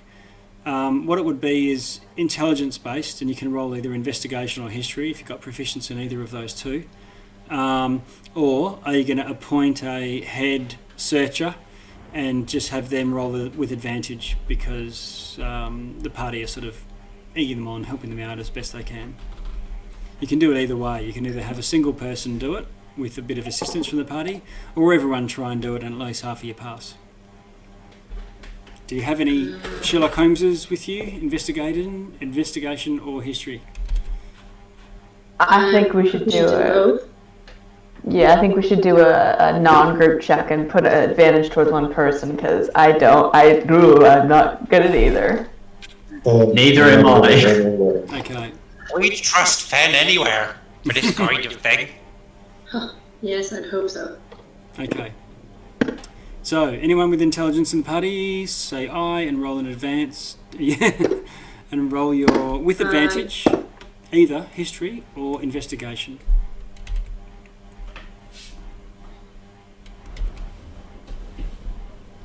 Okay. You feel like you're in the right area. Let me just see. Okay. And you're narrowing it down, but haven't quite located anything that jumps out at you yet. Can you continue your search? I'll just check that. What was your perception? 15. Okay.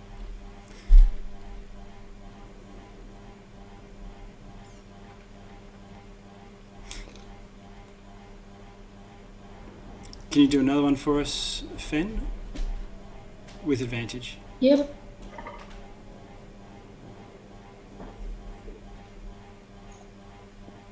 Okay, a 20. Another pass.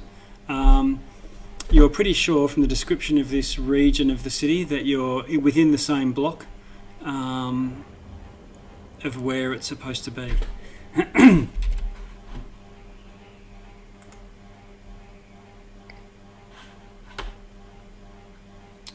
But waiting for a dice to roll. It's pretty slow. Cuspy, you think you can hear sounds of battle, but it sounds like some sort of monstrous wolf fighting another monstrous wolf, not citizens or people. Okay, yeah, Cuspy will definitely relay that information to everybody and suggest we steer away from that direction. Okay. By the way, for Grumble and Cuspy, I'm not seeing your video anymore. I don't know whether it's because because I reconnected or not. But if you're displaying it, maybe just do a reconnect or something, just in case. She'll try that. I can see me. Yeah, I'll reload Roll20 real quick. There's a reconnect button that might do it. Oh, yep, it's all come back.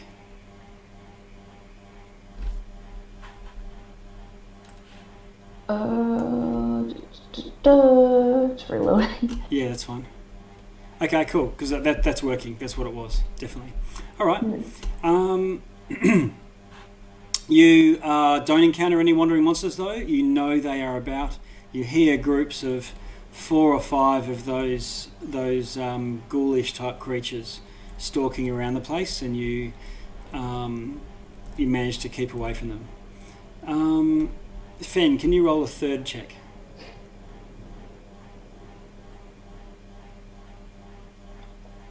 Cuddly. What do we got? Okay, that is a pass. And with 3 passes, you finally find yourself at an area that looks like a really strange alleyway with that just ends in a clean brick wall. Let's see.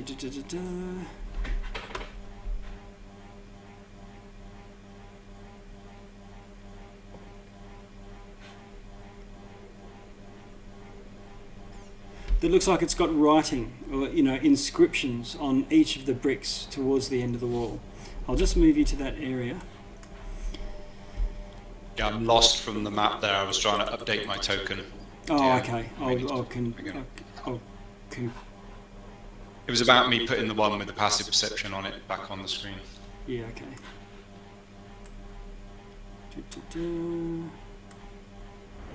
Where is this alley? Ah, here we go.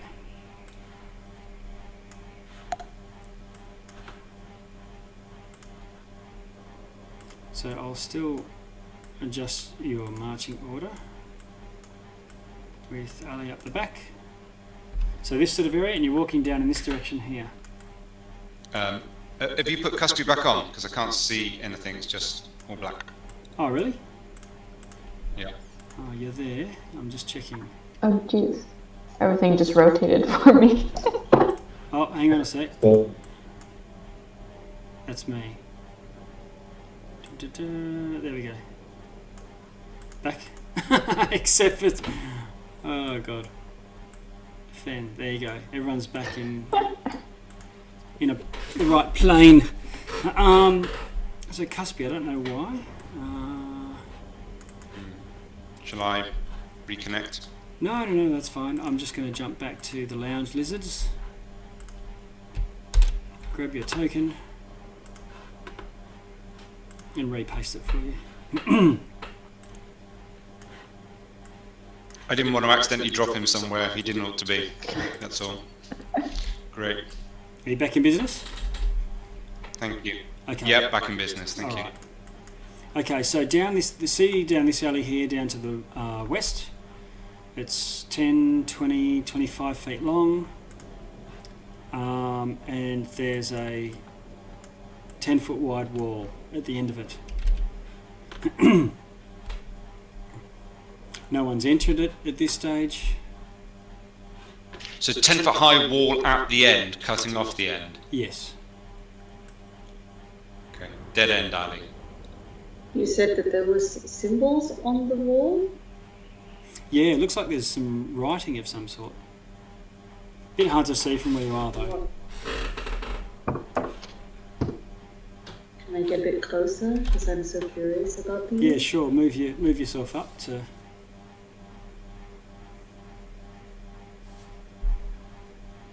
Was that Fen doing that? Yeah, Yep. it's up here. Ooh. There's your wall there. Can you see that okay? Okay, so from 15 foot... Light. Yeah, go for it.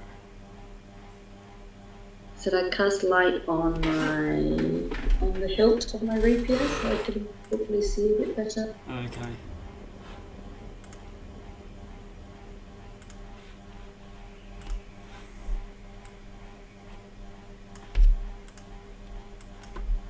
I'm just adding some light in.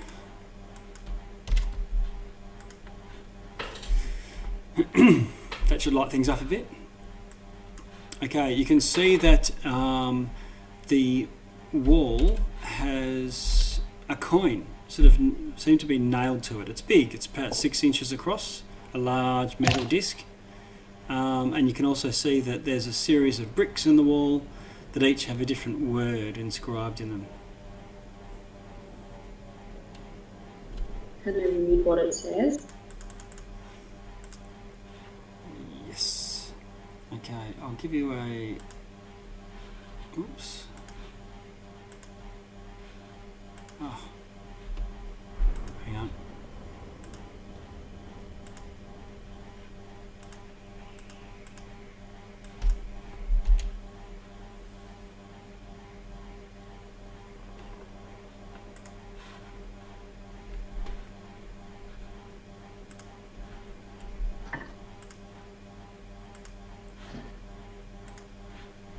Okay, so you should see a note in your handouts called coin. Very creative of me. The 2 tied hands and Dern's. People might have heard of Dern's fortress. Long and strong as Dern's devotion is the saying.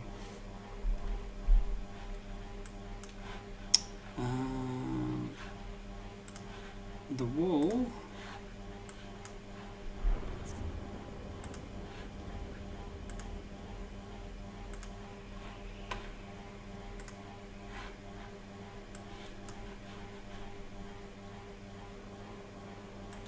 can you see that too?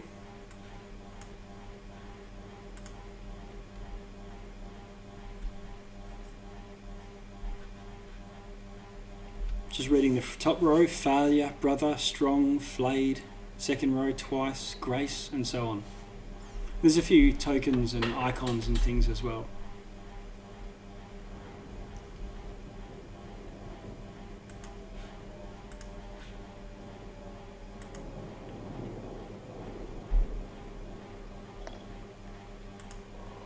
Have the others seen it as well, or is it just me at this point?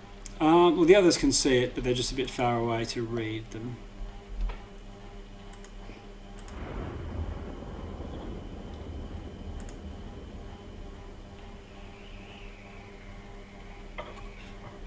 Are all these words in common? If I move up. Yep. Yeah. Okay. No point for a blade to be there. Yep. I reckon. So Ben wants to go and touch the wall. Specifically wants to touch the words that are on the wall in the same order as the writing on the coin. Okay. So long and strong as Dan's devotion.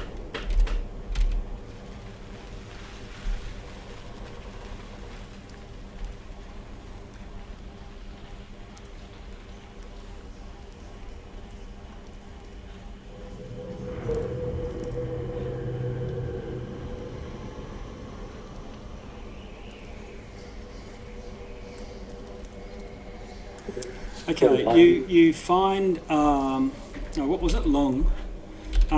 You find the word on there, you give it a bit of a shove, and let's have a look.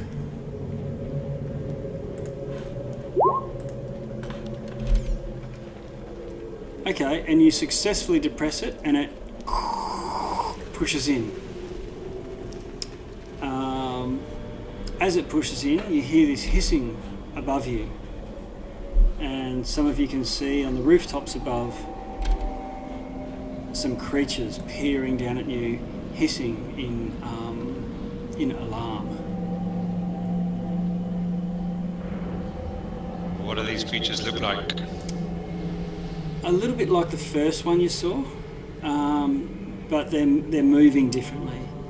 They sort of, rather than sort of leaping and climbing the walls, their hands seem to just stick to the walls like a spider.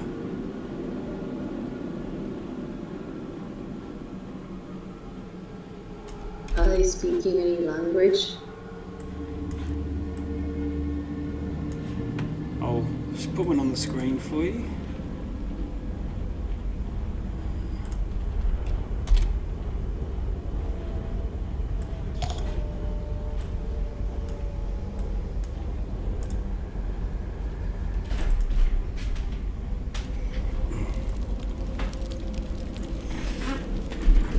It's got white skin, big teeth, long pointed ears. Maybe once a time it was an elf, maybe it was a goblin, who knows? It's a bit hard to say. It looks strong and lithe.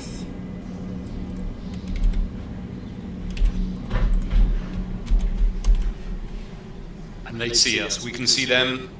We're looking at them. They're looking at us. Ali calls out a call from the rear. Another one's coming from behind as well. Yes. Oh no. And I'm going to open the initiative tracker because they look like they're about to launch at you. I was just going to do No. something non-aggressive. Oh, If I can get that in. No, they're about to leap at you. Okay. Fen, from you're up at the wall, and you reckon it'd be an action to press a brick.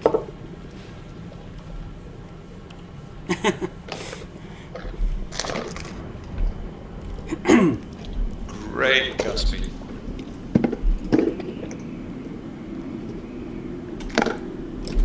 You also hear this scuttling, and you can hear them, and suddenly you see all these rats pouring over the roof, coming out from the gutters as well. And rats start sort of swarming all over the floor at your feet. Have we got everyone in there yet? 1, 2, 3, 4. Real live looking rats, or Yes. like zombie skeletal looking rats? City rats. Okay. And how high are the rooftops? How high are the buildings around here? 15 foot again. Okay. And these guys are crawling. Yeah, they're not jumping. They're definitely. They look like they need to hold on to something, even if it's a vertical. Yes.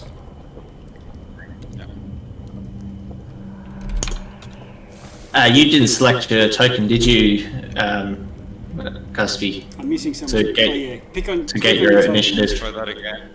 Sure. I can then change it to 23.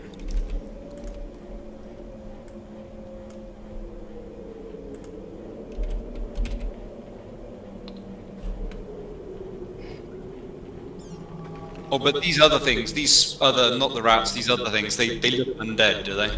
Yes. Or fiendish or something.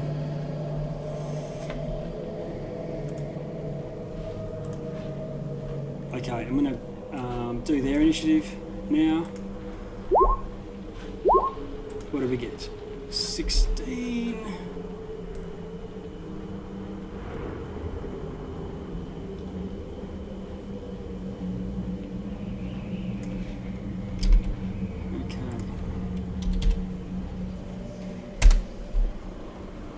Okay, sorting descending, and we've got Cuspy. You are quickest to react. Thanks for that vigilant blessing. So I'm trying to think what Cuspy can see. I can see something here that says minion, Yep. and I can see a large creature over here. Oh no, Is that that's a swarm of thousands of rats. Okay, that big one's the rats. Yeah. Okay, and this guy here, this minion, this is where there's one of many, but there's others up on the rooftops kind of coming over. There's another one over. that right? There's another one over here. Okay, so we can kind of hear them around. Okay.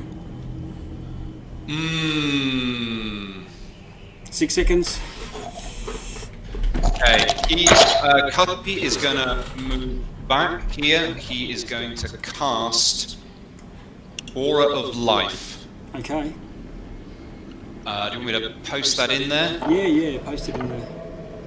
Let's see if I can do that. So he's concerned about necrotic damage.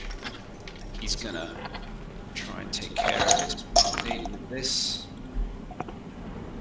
Oh, where is this?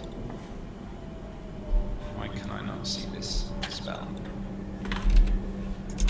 Is it a channel divinity thing or is it an actual spell?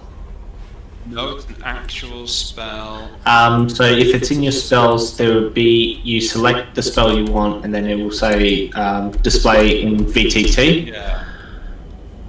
I'm in spells, but I just can't see it for some reason. It should be there because it's one of my domain spells. Did you prepare it? It's auto prepared because it's a domain. Always spell. prepared, so it's... and it was there, but I can't see it now. Okay. Yeah, so it's not I've just there. pasted it in there in any case. I'm gonna. So that's Yeah, good. just gonna copy and paste. Great. So exactly. So a 30-foot aura, and everyone in that has resistance to necrotic damage. Great. I'm going to put an aura in there for you. Whoops. Back. 30 foot. What colour do you want it to be? Where's Cuspy's happy place? Oh, well, his happiest place is a burnt orange, like a tobacco sky, a twilight tobacco dusky sky. So anything. Oh, Great. That's beautiful. Okay. There's a beautiful glowing aura of life emanating from Cuspy, pretty much covering the whole area. Bathing you all, giving you resistance to necrotic damage. And as a bonus action, he's going to use his Step of Night. I presume we are in dim light You here, are, yep. as pretty much everywhere. So he's going to use his Step of Night, and he's going to rise up, but he's not going to go above the level of the rooftop. So he's going to rise up that 15 feet, but kind of keep his head down. I'll just give him the little wing token or something. Yeah.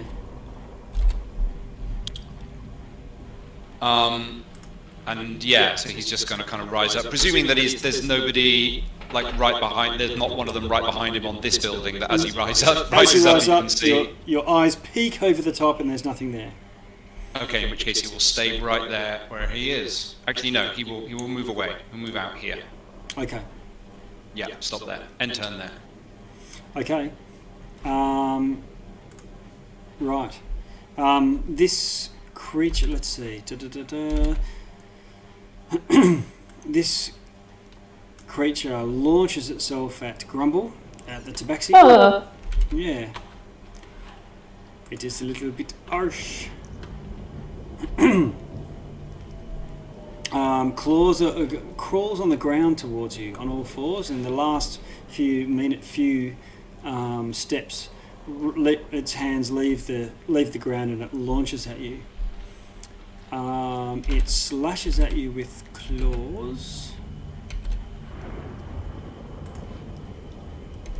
Rolling in. Is that natural 20? There's a natural 20. Well, that's your second one for the night. Okay, I'm rolling. Slashing you with its claws.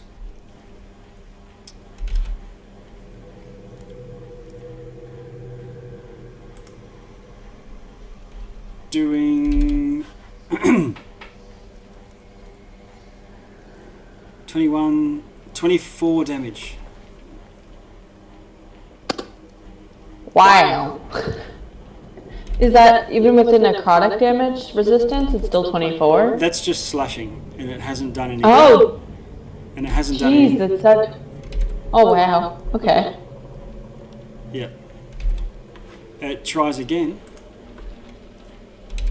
Hitting armor class 20. That'll hit. This time doing 7 damage. Okay. Just the backhander. Another one launches itself over at Ali. It slashes at you. Let's see. There we go. Hitting armor class 19, Ali. Doing 13 damage.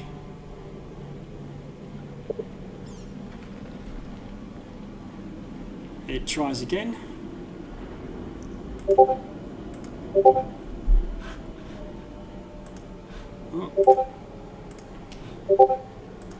And misses. The rats come swarming in, and you can see there's more rats sort of behind. Whoop. Just swarming coming swarming in from the west. Grumble, what do you want to do? Huh. Oh! Grumble's really hyped about the rats because, you know, he's a cat and these are rats, so pretty excited about that. I think Grumble's gonna polymorph. Okay. Because there just seems to be a lot of creatures happening here, so he's gonna cast polymorph on himself. Okay. So he can turn into a beast. Okay. What level beast am I allowed to? What can I turn into actually a T-Rex is way too big for this situation. I'd crash at the top of that. Could I turn into a giant ape? You could, yes. All right, I'm going to transform into a giant ape. Okay. Do you have the stats for that? In D&D Beyond, I think you can add them. I'm on roll 20, so I don't have that. Okay. Let's have a look. Well, actually, could I turn into a T-Rex, or I would definitely crash through, right? It's a giant creature.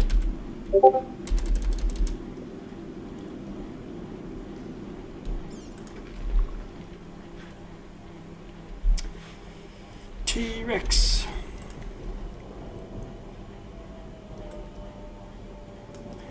There we go. Oh. There's you as T-Rex. All right.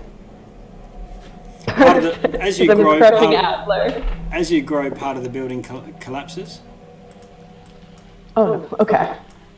Oh. There you go. And Adlar gets sort of shoved aside as you grow into his space. No fresh strikes when you get a push.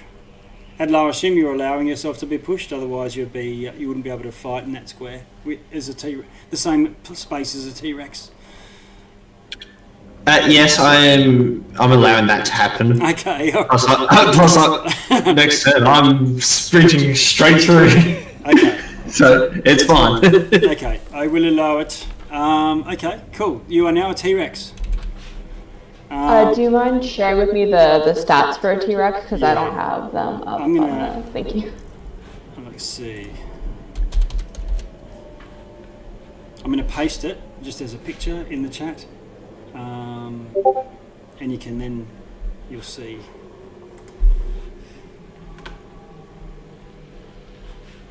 Let's see. But while I'm doing that, I think we could move to the next person as well in either case, which is Ali, because I don't think the polymorph is the spell. Yeah, before I polymorph, can I give Cuspy Bardic Inspiration? Sure. Chuck a red dot on yourself, Cuspy. Is that you winking at me again through the legs of this T-Rex? Yep. Yeah. Oh no, you are the T-Rex. This is a T-Rex winking at me. Mm-hmm. Okay. Just Cuspy before. feels very inspired. This is a weird sight. I'll take it.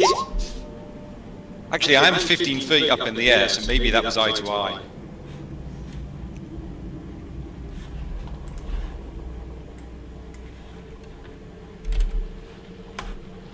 I'm trying to snip this, but it's not really working.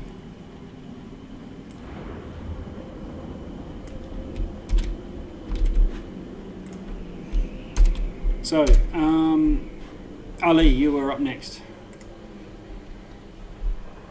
Okay, having been hit by the minion, I'm gonna rage. Okay. How many times can you do rages in between long rests? Can do 5. 5, okay.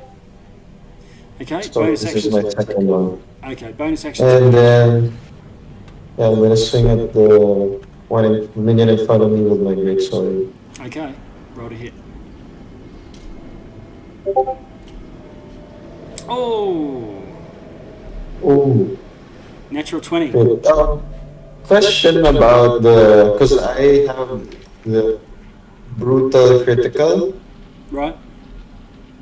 So if it's a great sword, does it mean just the d6 or it's the all two d6s? I don't know for sure. Treat it as just triple all the dice. Nice. Okay. Gotcha. When he rolled a crit with his necrotic damage, it turned 4d10 into 8d10, so fair's fair. Alright. So there we go. 25, 28, so 40 total. How much? 40, 40? damage. Okay, he's still above half, but only barely. You have a second attack, I believe. Yeah, that was the second. The second attack was 19 to hit. Oh, okay, yep. Oh, so that's all the damage So together, is it? yeah, that's included. Great, okay.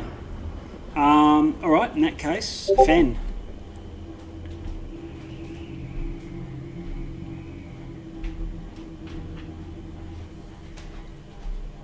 Fen would like to activate her blade song Okay. as a bonus action. And cast Firebolt at the Swarm of rats? rats? Yep, sure. Roll to hit.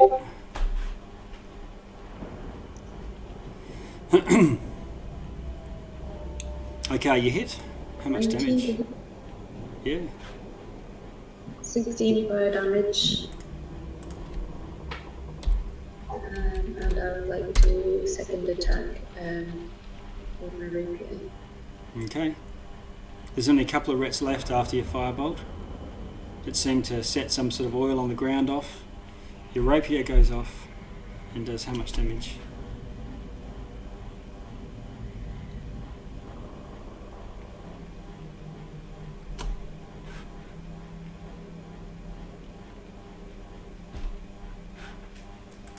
Okay.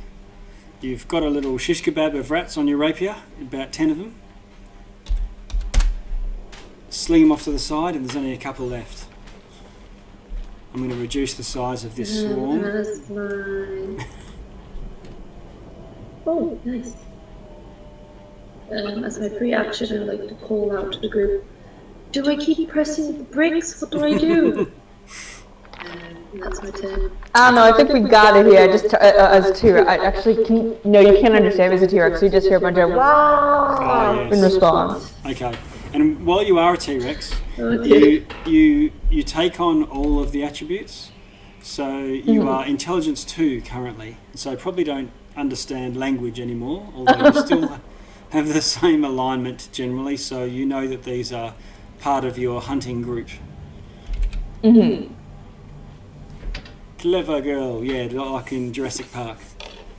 Okay. Where are we? So that was Adlar next. Right. Sorry, I forgot to roll for my wild magic. Oh yeah, go for that. Oh, it's another 5. Okay, it's another 5. Okay. Adlar. Bonus action, activate that sun sword again, and smack the guy in front of me twice.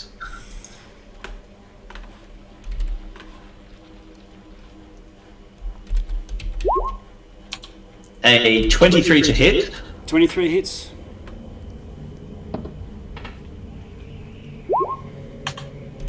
And a 23 to hit. Okay. Roll your damage.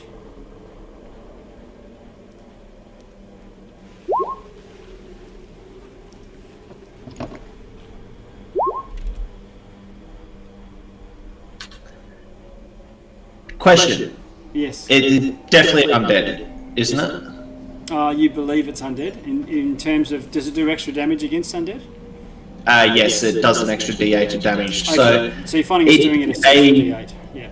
total of, let's see, 35 damage. Okay. You're still above half, but badly injured and intensely fearing your sword. It seems to be blinking at it and holding one hand up in front of its face. As a added thing as well, could you make a 17 con save, please? What's that for? Since I hit it with the sword, I'm adding a stunning strike to it. Okay. Cool monk shit. Spending one of your key points, is it? Yep. Okay, he fails with 1. Cool. He is stunned until the end of my next turn. Okay. I could put a token on him, but he may not be there by then, but we'll see. Okay. There's the stunned minion, and we'll move on to Cuspy.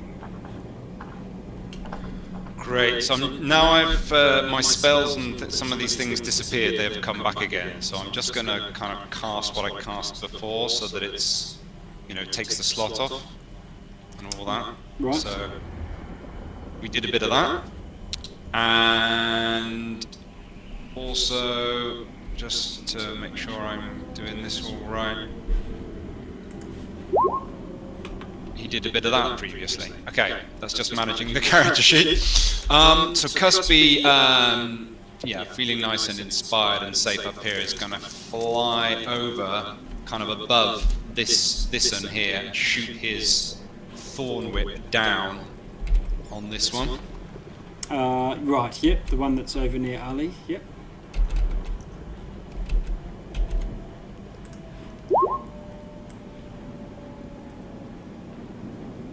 Wow, 5 on 3d6.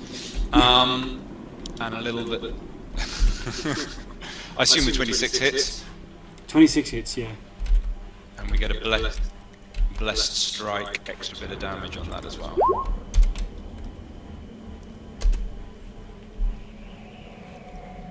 That's better. Okay, so 12 damage total, and he'll yoink him up 10 feet, and then it'll drop him. And Cuspy will then fly back where he was. Okay, roll. Somewhere up round near his pal the T-Rex's ears. Okay, roll your D6. Roll a D6 for... him landing. Oh, yeah. Thank you.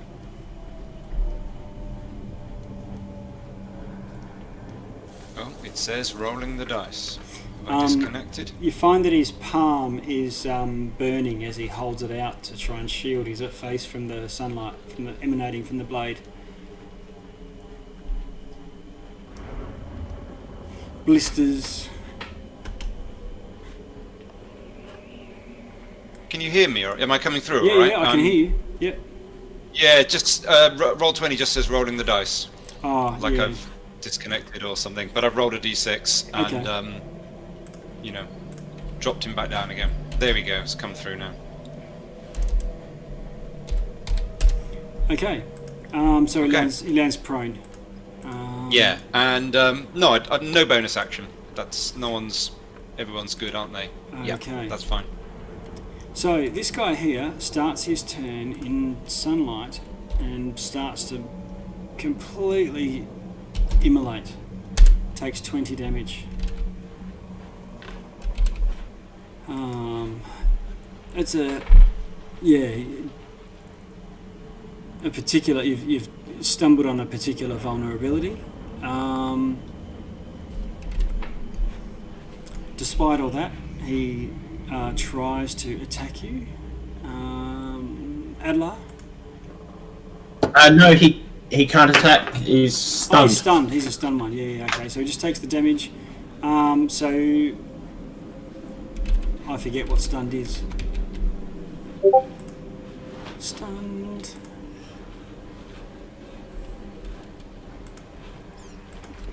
Stunned. A stunned creature is incapacitated, can't move, Yeah. and can only speak Fulton Alternately, the creature automatically fails strength and dexterity saving throws. Attack rolls against the creature have advantage. Okay. He speaks haltingly to you, but unless you speak Infernal, you won't understand his words. I do. I don't care. All right. Anyone else speak Infernal? Yeah, but I don't think I currently speak Infernal. Ah, yeah, true. So, Fen speaks Infernal. Fen, you hear this guy speak, and he says, in pain, Krolf the Ravenous will feast.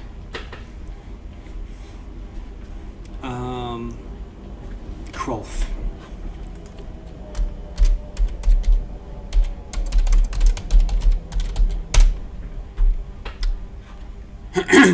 But he takes his 20 damage. This other guy that's prone leaps to his feet and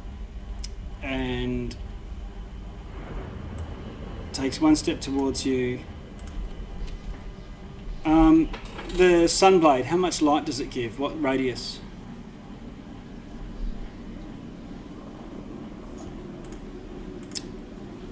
Adlar or Fen, you've both got Sunblades out, I think. 15-foot radius, bright light with dim light, 15 feet. Okay, so he's not going to be in that. Luckily, he's not going to move into it, definitely. But he attacks you, Cuspy. You're high up, aren't you? How far? 15? I don't think he can get to you. Oh, yes, he can. Okay. He goes... No, Ali, you're too close. He's just going to have to go for you. Right, he goes for you, Ali. Clawing. Another natural 20. Oh, my God. Okay. He claws at you. But instead of clawing at you this time, he just grabs you in like a bear hug and sort of wraps himself around you, Gracie Jiu-Jitsu style, and then with his teeth tries to bite. He misses with the bite, clinking off your armour or shield or something, but you are now grappled and the two of you are in a bit of a tussle. Okay. I'm going to put a net on there just to show that you're grappled.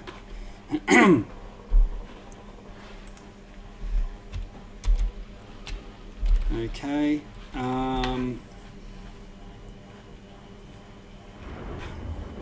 The other thing is you hear more scrabbling.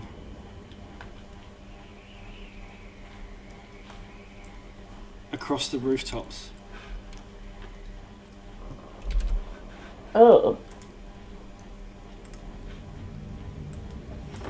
And their action is just to sprint. Is grappling considered an attack roll? No. Oh yeah, the grappling was an attack roll. Yep, you got hit by an attack. You mean for your damage? He takes 5 damage. Okay. Done. You see 3 more of these minions come in from the north and the south. 2 from the north, 1 from the south.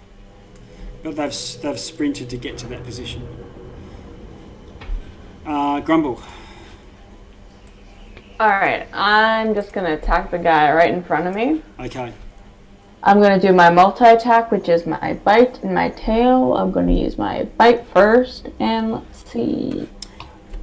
I pasted... The 24 hit. Ooh, the 24 hits, so do the bite. And Alright. I think you can use the tail on a different creature, but not the same one. You just have to look at that. I pasted the picture of its stats into Discord. Okay. 12 plus 7. 38 damage on this guy. Oh, did he move out of my way? No, I just want to see all of his stuff. I'll move him back in a sec. So, okay. Let's see. What is it? Oh, yeah. So you do your 38 damage. but he seems And he to has to make a DC 17 escape check or he's grappled by me. Ooh, okay. I think he might automatically be grappled. Oh, okay. Yeah, so what happens is you bite him. Or automatically grappled, the target is medium or smaller. Escape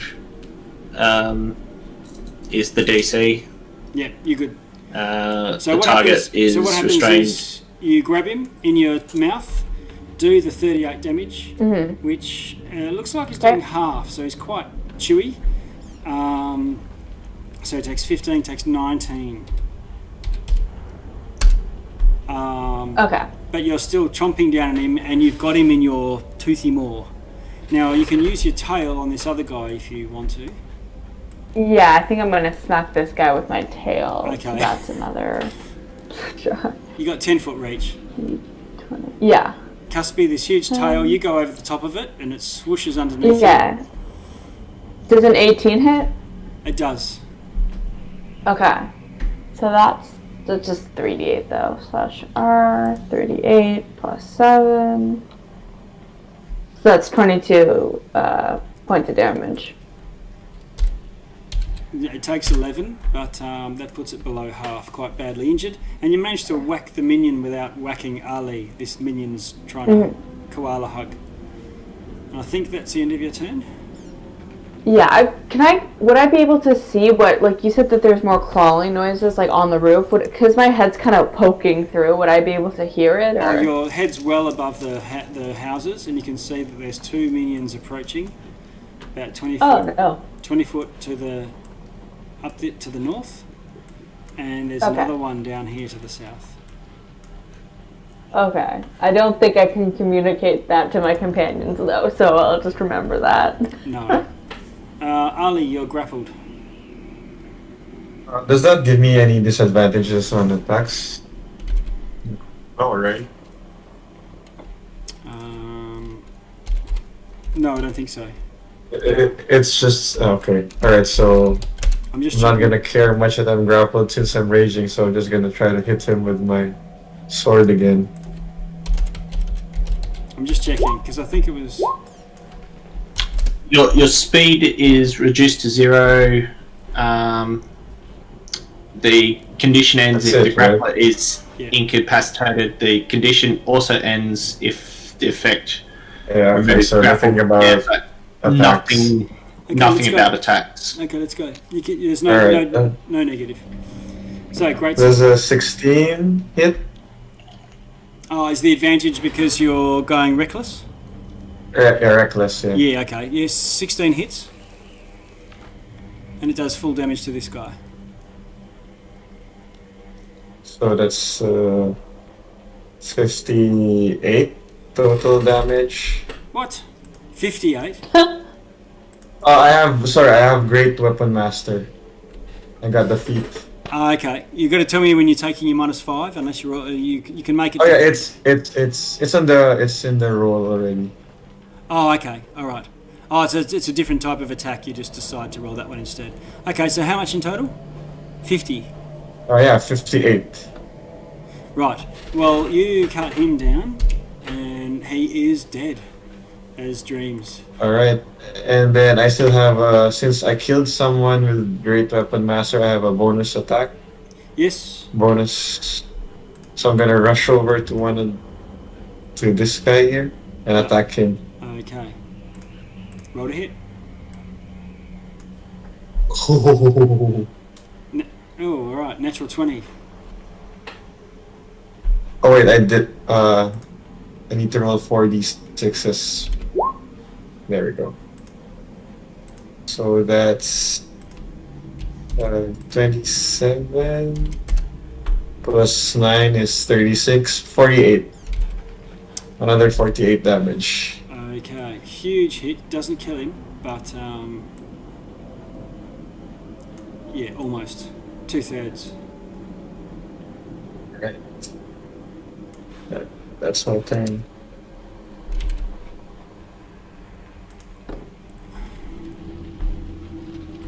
Oh, sorry. Just it's supposed to be just a 7, not 12. A 5, not 12. So give him 7 more. Uh, Because I should have rolled an additional 2d6, not 4d6. Oh no! Just tell me how much you do then. I'll get lost. Oh, okay. It's sorry. It's Oh, 3, 36, 41.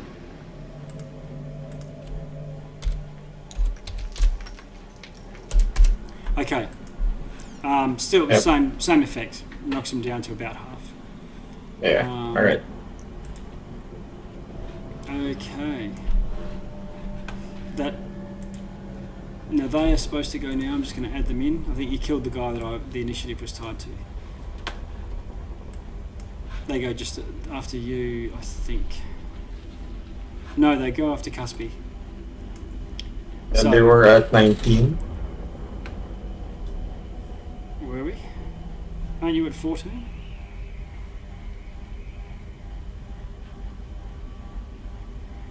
Yeah, that's okay. We'll go with that. Yeah. So Fen.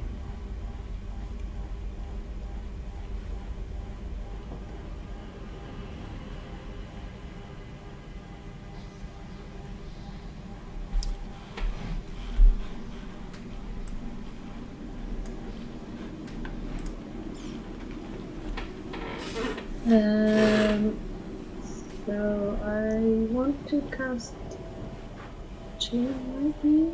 Oh wait, no. No, never mind. Getting the big guns. I'll hit Adler, I think. Never mind. So, going to just attack the rats in front of me Okay. with my rapier. Just on a side note there, I do have evasion as well, so if you wanted to hit something with a spell save and I'm in the way, yeah. Feel free to blast with fireballs all over the place. Adlar's happy with that.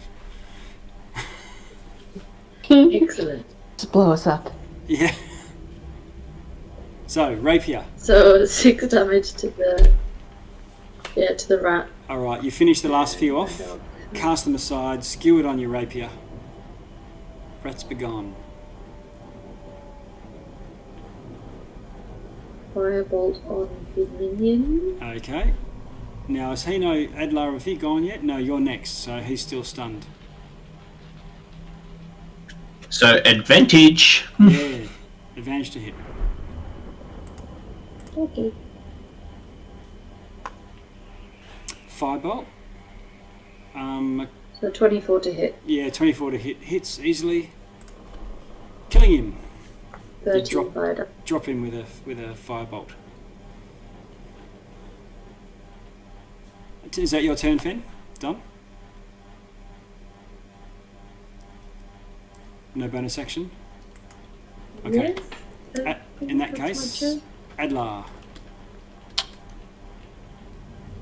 Seeing Dragonborn and Barbarian over here, Yes. I'm gonna beeline straight towards him and land right here.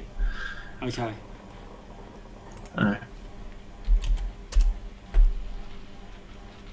Oh, fun! All right. Nice. Well, I'm going to attack the one that has been damaged the most, from what I can see. Yep. Roll to hit. What are you attacking with? Sunblade? Yes, Sunblade. Okay.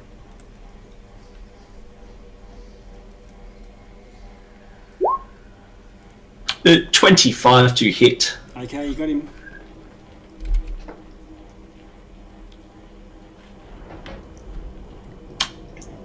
For a total of 17 on that hit. Okay, big hit, 17. Again, as you come across I with your will Sunblade, hit him again. Both of these guys hiss and try to shield their eyes. Yep. Well, I will hit again. Yep.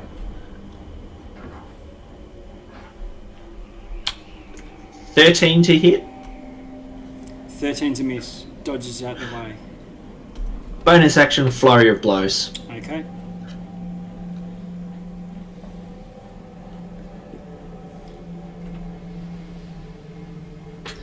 A 21 That's a hit. and a 23. That's a hit as well.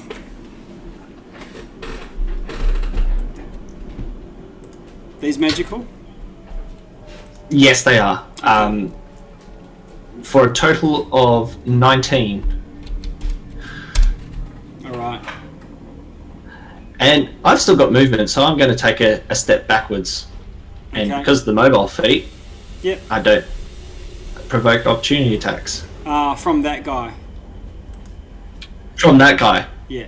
So this other but guy. I do from the other one. Yeah, so he's going to whack at you.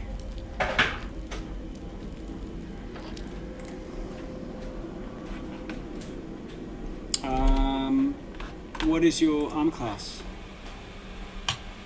20. Okay, he misses you. He was trying to latch onto you and do the whole koala hug thing.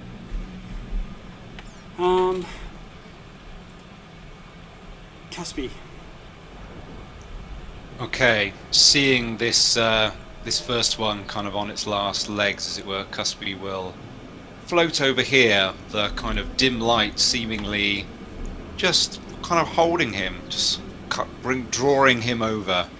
You know, there's no flapping of arms with Cuspy's flying. Yep. And from up here he will, yeah, again he'll reach out his hand, and those shadowy tendrils will whip out, and he will thorn whip this wounded one. Okay, go for it. 23 with the thorn whip. And then the extra d8 of Blessed Strike, as Selune adds her extra. Alright, you whip him to oblivion. Crack. Drop his dead body back on the ground. Yes. Yeah. Just to check with you, DM, was this a load of rats over here as well that just aren't engaging with us yet? Or Yeah, they're just sort of, they're swarming, but yeah, that's right, they milling around? haven't yet. Sure. Found something interesting in a drain Yep. for the moment. Yeah, okay. Okay, Cuspy is going to kind of float back over this way. Oh no, he wants to keep within... Oh, he wants to stay... Yeah, he was good where he was because he was getting fed in his aura. Yeah, actually he will come down this way, allowing his T-Rex friend to come through. Okay, Cuspy will end his turn 15 foot up there. Okay. Okay, these seem to swell in number. So it's just a big area of rats. And they sort of move into this sort of area. And this is just to show that they're at your feet, swarming all over the place. Cuspy, they're out of your range, but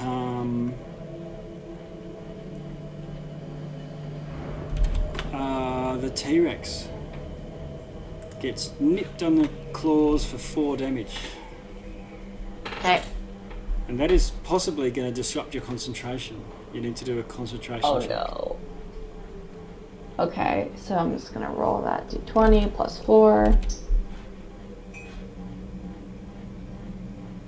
Okay.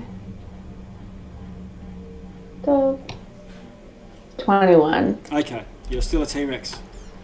Okay. Yay! Yeah. This guy, the minion up here, comes in again and cracks Ali. Missing. Tries again. Also missing. This one comes swarming in here into Grumble. Clawing. Hitting armor class 13. What armor class is a T-Rex? It just hits at the 13. Okay. So it sort of latches onto your thigh with and then tries to bite you. Oh no. It doesn't do any damage with the claws, it's just latching on. The bite hits armor class 12 and he's chewing away at you but can't get through the hide. So you've got this minion chomping. Alright. Rushing into view, stalking into view are 3 more from the east.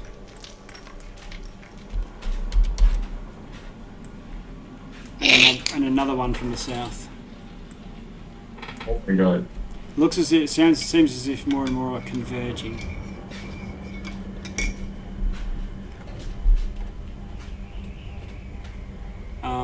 That's them. So, Grumble.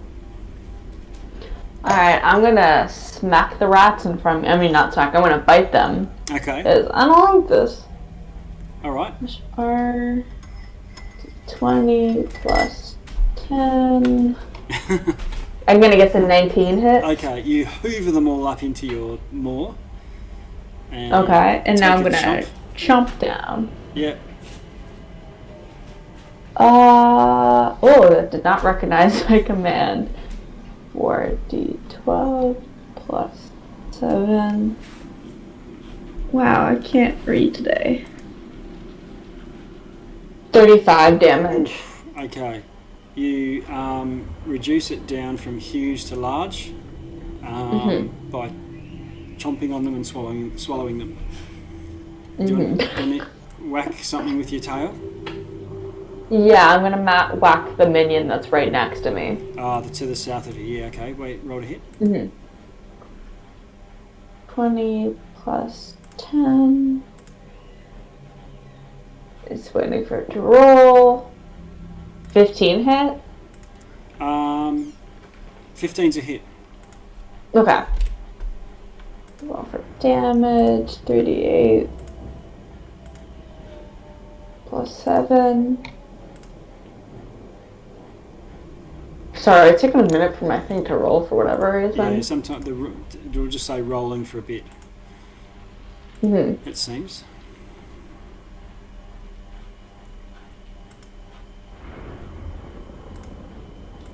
It's taking its sweet time to roll. Okay, I've put in the 2 sunblades. The 2 sunblades are in there now too. I don't have one. It's Grumble who has one. Yeah, I'm pretty sure I am. Oh, is it? Oh, so that's 20 20 points of damage from the tail.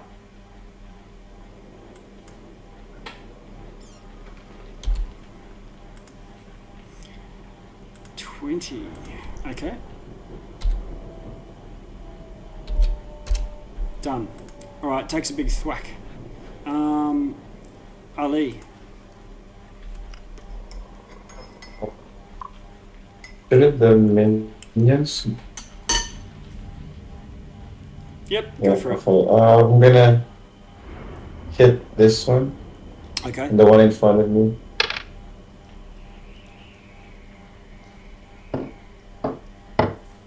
What'd you get? This function looks so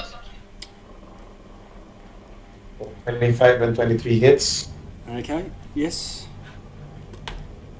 So that's 57 damage. Okay, 2 massive hits with the greatsword.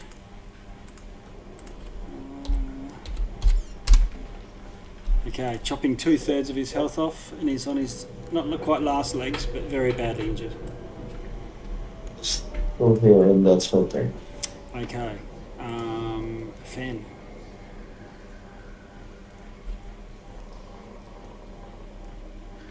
I'm just measuring some things for the moment. Excuse me.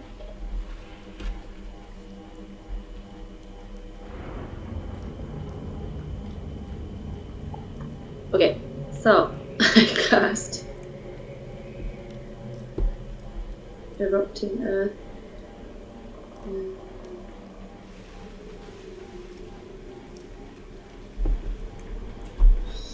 Here. Okay, is that going to scoop up these 3? Is that the intention? Should get these 3 and the rats as well. The Okay. 20 feet. Yep, no problem.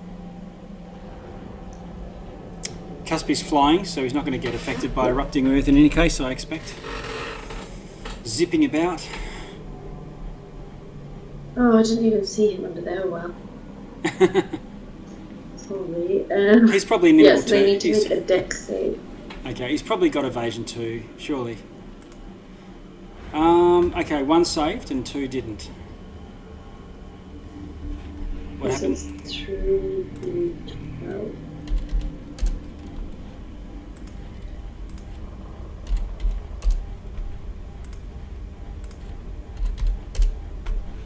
How much damage? 22? 22 if they fail, and then half if.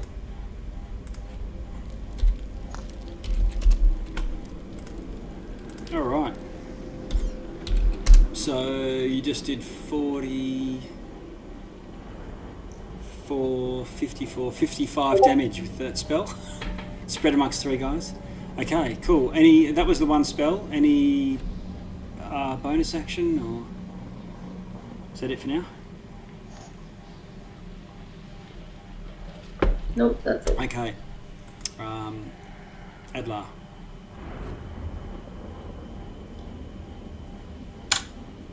I'm going to smack the one in front of me first. Okay.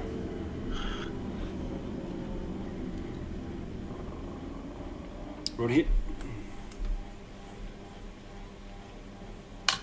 18 to hit. Got him.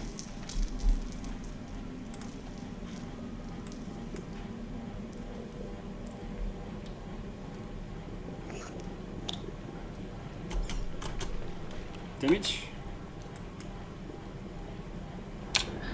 In the process of rolling it, but I'm not sure if it's coming through. So it needs... The rolls are just taking a while to arrive, I think.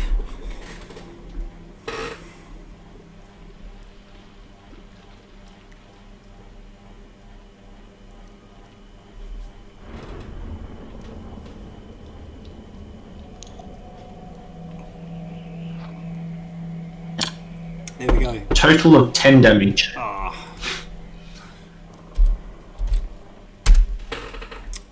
Okay, he's still there.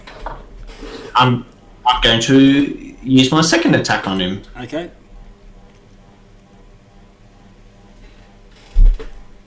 Oh. Natural 20 once again.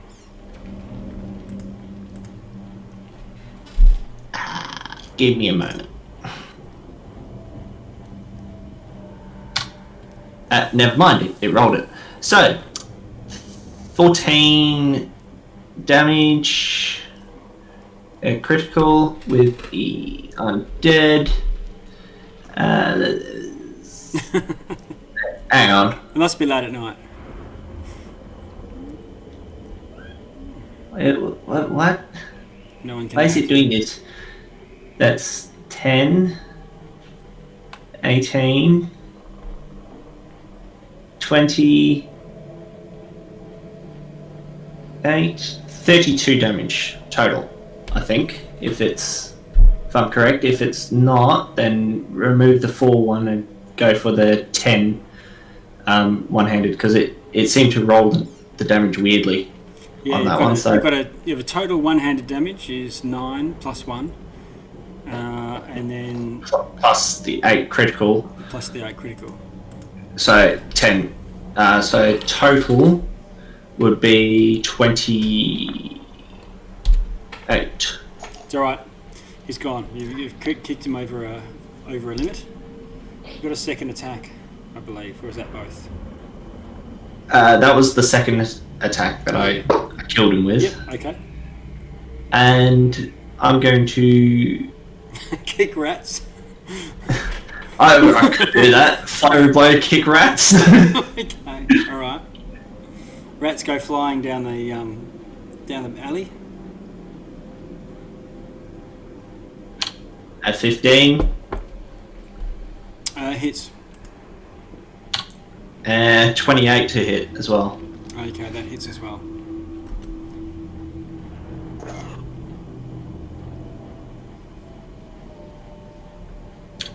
17 total damage. Okay. You kick your way through, soccering him left and right. And they've... Yeah. There's only a couple left at this stage. Cuspy. And that's my movement as well. Okay. Okay, so Cuspy recalls hearing Fen call out not very long ago the kind of question about should she keep...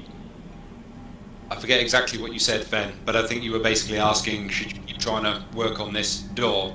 And seeing these other ones come in from this side, at this moment, Cuspy's going to kind of call back and Yes! Open that door, and please. And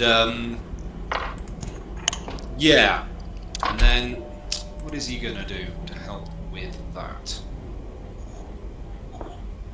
Yeah, worried about these guys getting swarmed. Don't know how many more are coming. Okay, so he's gonna use he's gonna have a use of his channel divinity here.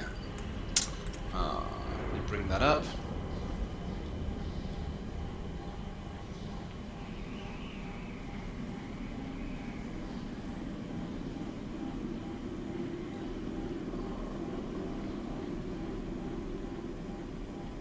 Present your holy symbol. Okay, so when you, yeah, so he clasps onto his amulet of Selune that around his neck, and he holds that out with the 7 silver stars of Selune, and invokes her Twilight support. It's the same radius as the one you've already got on Cuspy, so we don't need to add anything. But it's another 30 feet. Filled with dim light, and everybody, if you finish your turn within this, you get 1d6 plus 13 temporary hit points, or you could end being charmed or frightened if that were the case. Okay. So do you want to just roll 1d6 and then everyone can just use that? Just make it a bit easier. Well, it depends on whether they can do, but it's like everybody ending their turn. So I see. Depend on. Yeah, I think I want to hand it to each of you to manage for yourselves. Sure. Okay. Yep. If All you right. see what I mean. No worries. Remember that you're in that area. I mean, I'll remind anyway. But he's gonna make sure they're kind of secure behind them towards where the door is. So he's gonna float over and thorn whip that one there. Okay. No, he's not, because his action was his channel divinity.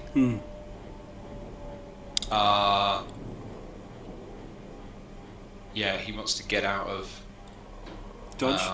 T-Rex's way. Yeah, okay. He's gonna stay there.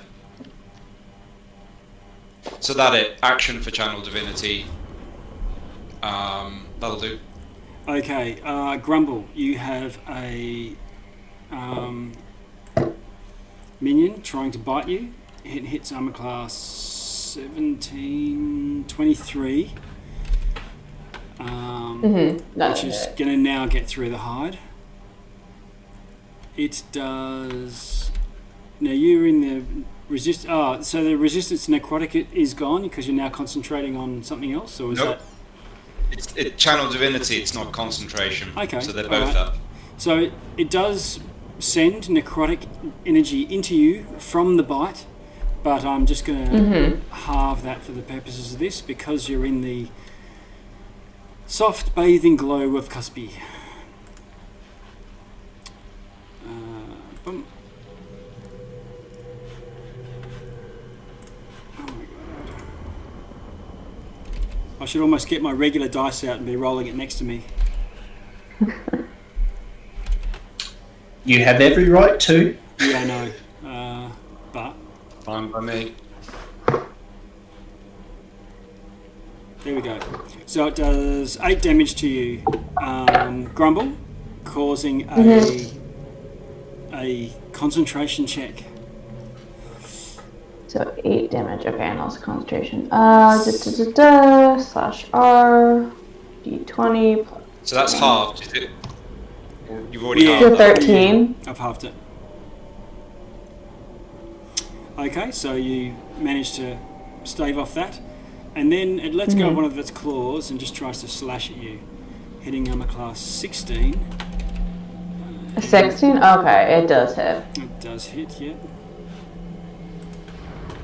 And doing...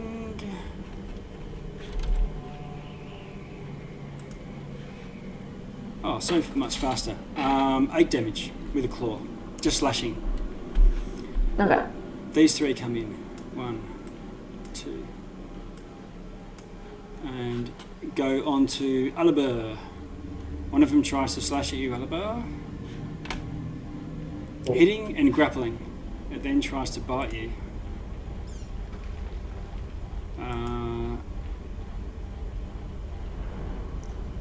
Missing. The other one comes in and just slashes. Missing. And slashing again, this time with an armor class 23, hitting. Yeah, that hits. Now have you still got your wild magic force damage thing Yeah. going on? Okay, roll your d6. Yep. 2 damage. Okay. It's non-magical, I guess. I don't really know.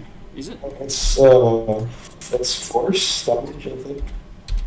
I think it's. I'm going to class it as magic because we're talking a wild mage barbarian. So this damage from your wild magic is still magical damage of some sort. Yeah, it's 1d6 force damage. Yeah, but I'm just treating it as magical force. Okay. But it did also claw you. So doing 11 damage. 2. No, this one here. 5 or 6? Oh, is it half to 5 or 6? Oh, because you're taking half because you're raging, yeah, so Yeah. half to 6. This guy comes running over, climbs up onto the roof, and then leaps across at you, Cuspy.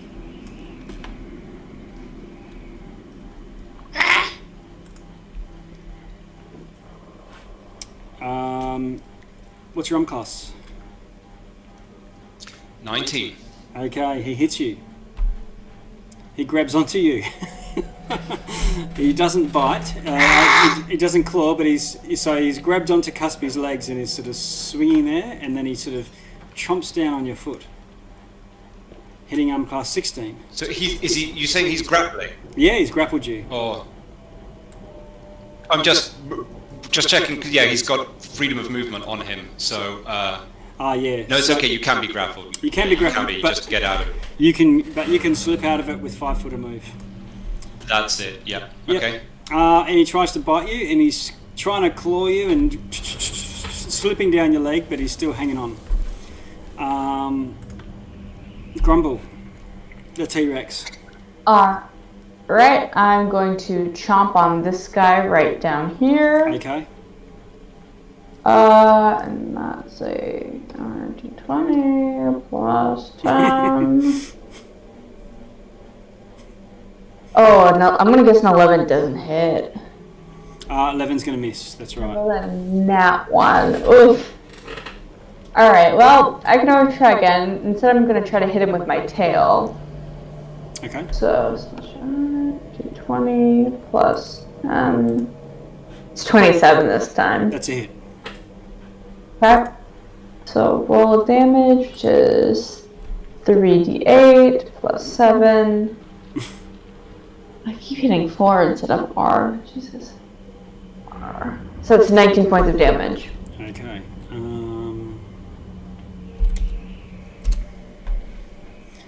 Okay, big thump. It doesn't knock him over or anything, and he cops it, but he is clearly taking this damage from a T-Rex with in his stride. Ali.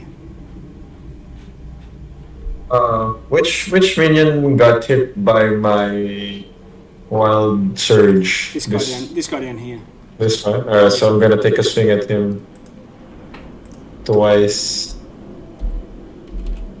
Oh, another crit. What? Oh yeah, crit there. Okay, cool. So that's 44 on the first. Okay, you one shot him. Boom. Oh, okay. And then 27 on the second one. 27 doesn't kill him, but And then I get another one because I killed someone. yes, great weapon master. Yeah. This is a 20 hit. 20 hits. Alright. Another. So that's 58 total damage on this one. Okay, he's dead as well. You're starting to wade through the minions. Okay, Alright, I'm gonna just walk over here. okay. And can I just like take a perception check to see if there are still more coming? You can tell there are some in the distance, but you can't see any. They might be further off. Uh-huh. Fair.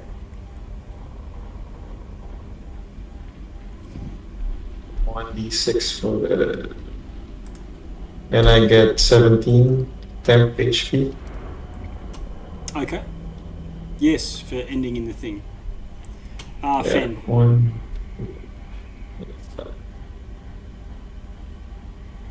Alright, that's my turn.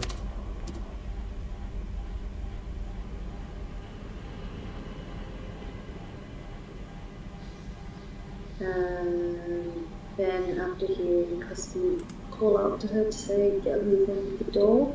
Okay. She's going to turn around back to the door and she's going to touch the word that says and. Okay, the brick moves in, the next word, and I'm keeping a tally here to show how many bricks you've pushed in. Okay. So it's 1 brick per action, right? Yes. I'll let you do one with a bonus action, unless if you want to do 2 bricks this turn. Like use an object, free action, and then action. Yeah. Do you want to do that? Okay, yes, so then I touch the one that says strong. Okay. So we've got 3 bricks pushed in, and the mortar between the bricks starts to glow. Adlar. I'm going to smack this one that I'm currently facing, Okay. which is that one. So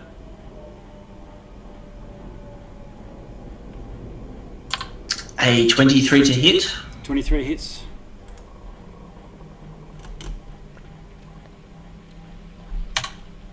For 15 damage. Okay. He takes the 15. I will hit him again.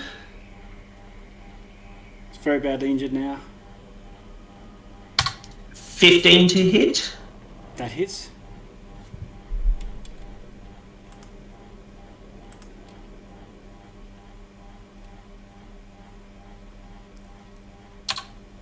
$17 damage. Okay, that's enough to kill him. And how far up is this one? On 15 foot. on I'll say it's 10 foot. 10 foot from you. 10 foot from me. Yeah. So I can hit his ankles. He's 15 foot off the ground because that's where Cuspy was. Yep. I reckon if you do a bit of a jump, you might be able to swat at him. It's very good. Yeah. Fun to look at, watching you try. I'm going to pedal back a little bit, Yeah. do a running jump, and do a flurry of blows on him. Okay, have you got your tongue stuck out the side when you do it?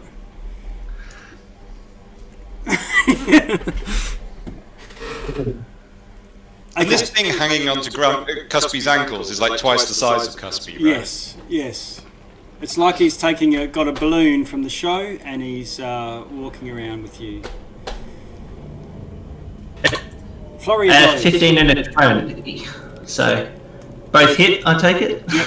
I'm just going to move him off to the side so I can see him.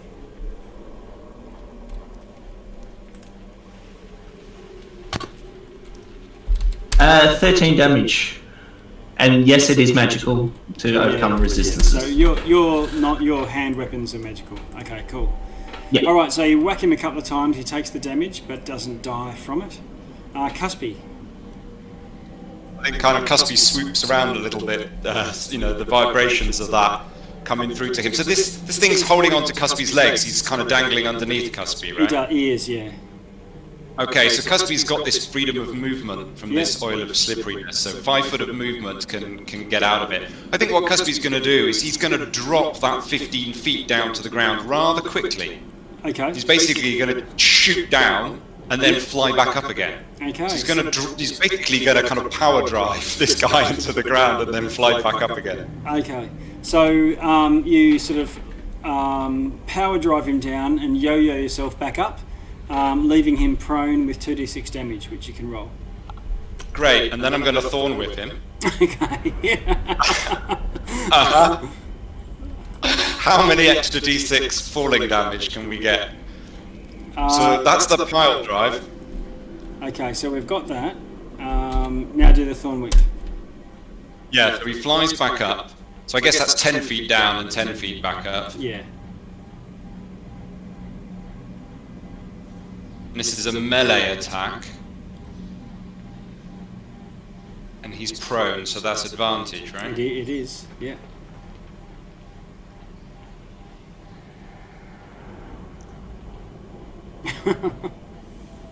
Didn't seem to get it to roll with advantage. We'll try that again. Just in case we get a crit. Oh, yeah.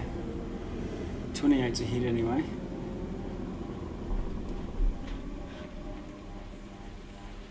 Okay, so 7 piercing damage.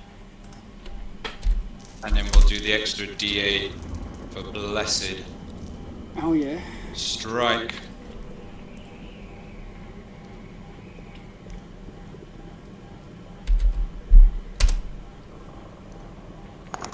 And then roll your d6 for dropping him again. Okay.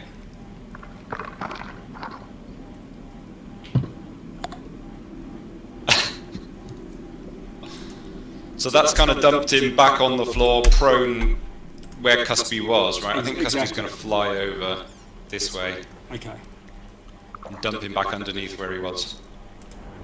That's the most fun Cuspy's had for a while. Oh, I mean, violent fun. Yeah, violent fun. There's lots of other kinds of fun, but, Okay. Yeah, that's it. Alright, these rats go and swarm over Ali, doing 5 damage. They're at your feet, underneath you. 4, 5, 2, 3. Yep. Sorry, Cuspy will have his own 10 HP That's there, the by wrong the one. way, while we're The there. wrong one. There we go. So they start to swell in number. What's happening is rats are swarming on this point from all over the city, and so the number of rats grows as it swells. If you didn't do anything, it might be 6 squares by 6 squares by now. Okay. This last guy gets up, dusts off, and he's going to attack someone. God knows who. Let's have a look. 4. He was actually right next to Adler, so best person to hit. Yep. So he's gonna go for Ali. He's actually in this square where he was dropped. Hitting armor class 25. Yep. Doing 9 damage. Half is 5. Oh. Hitting again, doing the same again. 13, so half is 7.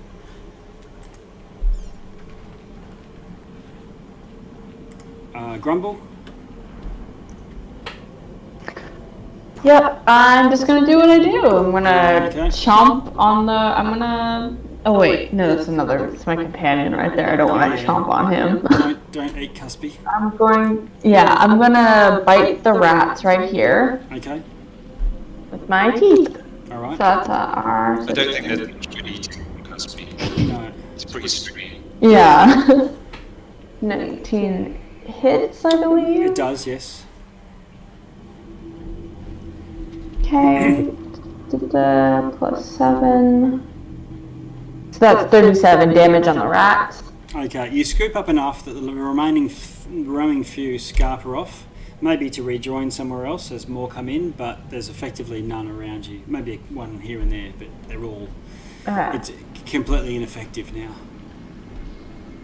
And now I'm going to smack the last minion near me with my tail. You turn around, slam your butt down, and push, the tail goes down on top of him.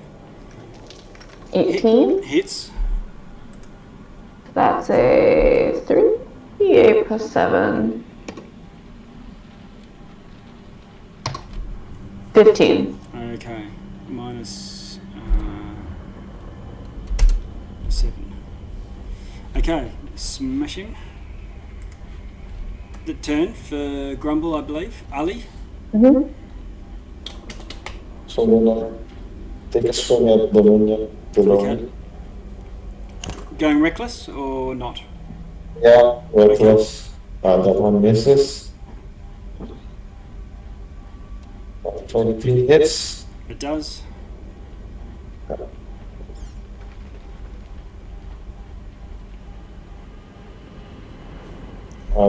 There we go. Oh, sorry. 28 total damage.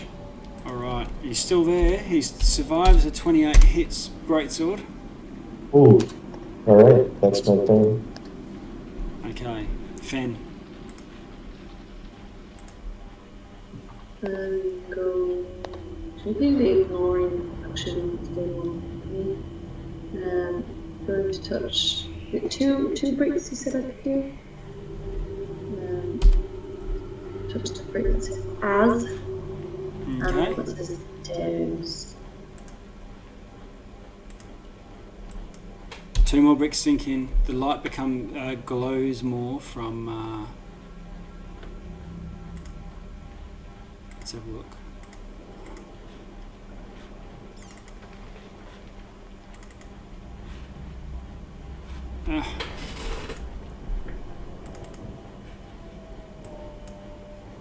Trying to open this hand out.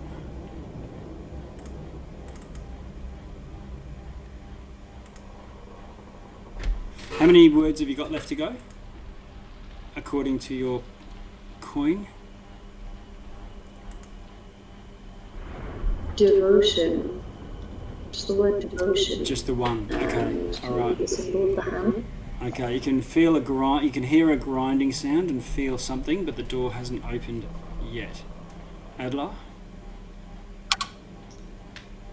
Yes, I'm going to smack him with my sun sword. Okay.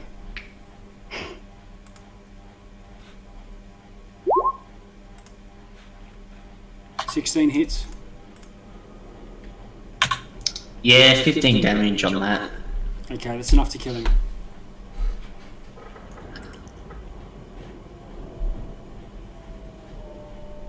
Anything else, Adler? Nope, that's it. Okay, Cuspy. There are any more of them? That's it? You can They're all hear. gone? You can't see anymore. You can hear. You can hear the sort of screeching howl sound that they make. Then I think Cuspy is just going to kind of remain alert and where he is and hold a thorn whip. Okay. No, he's got more range on a sacred flame. Yeah, he'll hold a sacred flame. Okay. Or if he sees any more of these guys. Okay. Grumble. I'm just gonna dismiss the spell, so I'm no longer a large T-Rex. Okay. Whoop. You're now a chef cat once again. Mm-hmm. And again, everyone, feel free to take temp HP or roll them again at the end of your turn if you didn't like what you had before, because you can take that forwards after this combat. Ali. I think I've already used up all the temp HP, so Yeah, roll it again. so that's another plus 15. Plus that, yeah, so 15, yeah. Just get to the perimeter and just ready in action for anything that So for any minion that comes. One way you can do temporary hit points is in the red circle rather than the green one. Oh, okay. It's another way that you can manage them and keep them separate from your real hit points. Fen, back to you. Okay. Devotion. So, last word, which is devotion. And then also the symbol of the two hands. Yep. Okay. You can do that. You can do them both in this turn. The final brick of the devotion slides into place, and radiant flames erupt from all searing the alley. The last few remaining rats get burnt away by it, sort of sweeping down the whole corridor. It doesn't do any damage to you, and in the deafening silence that follows, the bricks rearrange themselves with a clunk, clunk, clunk, clunk, clunk, clunk, clunk, as a narrow opening opens up with an odd-shaped hole in the wall, descending downward into darkness. Great. Well done, Fen. And I'm like, well, you're all welcome. I don't know what you guys were doing, but I got us into the depths. We were protecting you. Yeah, I turned into a T-Rex if you didn't notice. No, I didn't see anything. I was too busy concentrating on this. Alright then, let's get Somebody going. did some damage to the stonework over there.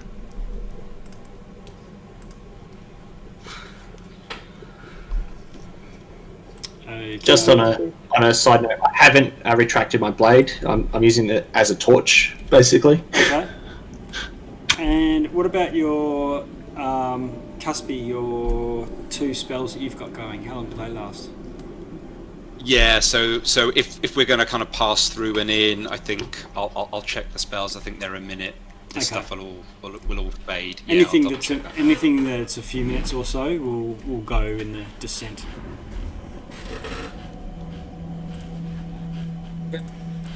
The Aura of Life is concentration up to 10 minutes. Okay. Actually. Okay. Which is amazing. So a bit longer. Yeah. But the channel divinity will go now, but we can all take 10 hit points forwards. Jim, I wouldn't mind a few minutes break Yep, let's do that. between sections here. How does that feel? Yeah, give yourselves leave your PCs. It'll take a while for this screen to load, but yeah, should we do a quick coffee break? Yeah. Sounds good. How long what are we, sort of 5 minutes, 10 minutes? Yeah, or 5 minutes, what enough do you to grab a coffee, and Great. we can kick off. Great, thanks. Okay. Yeah.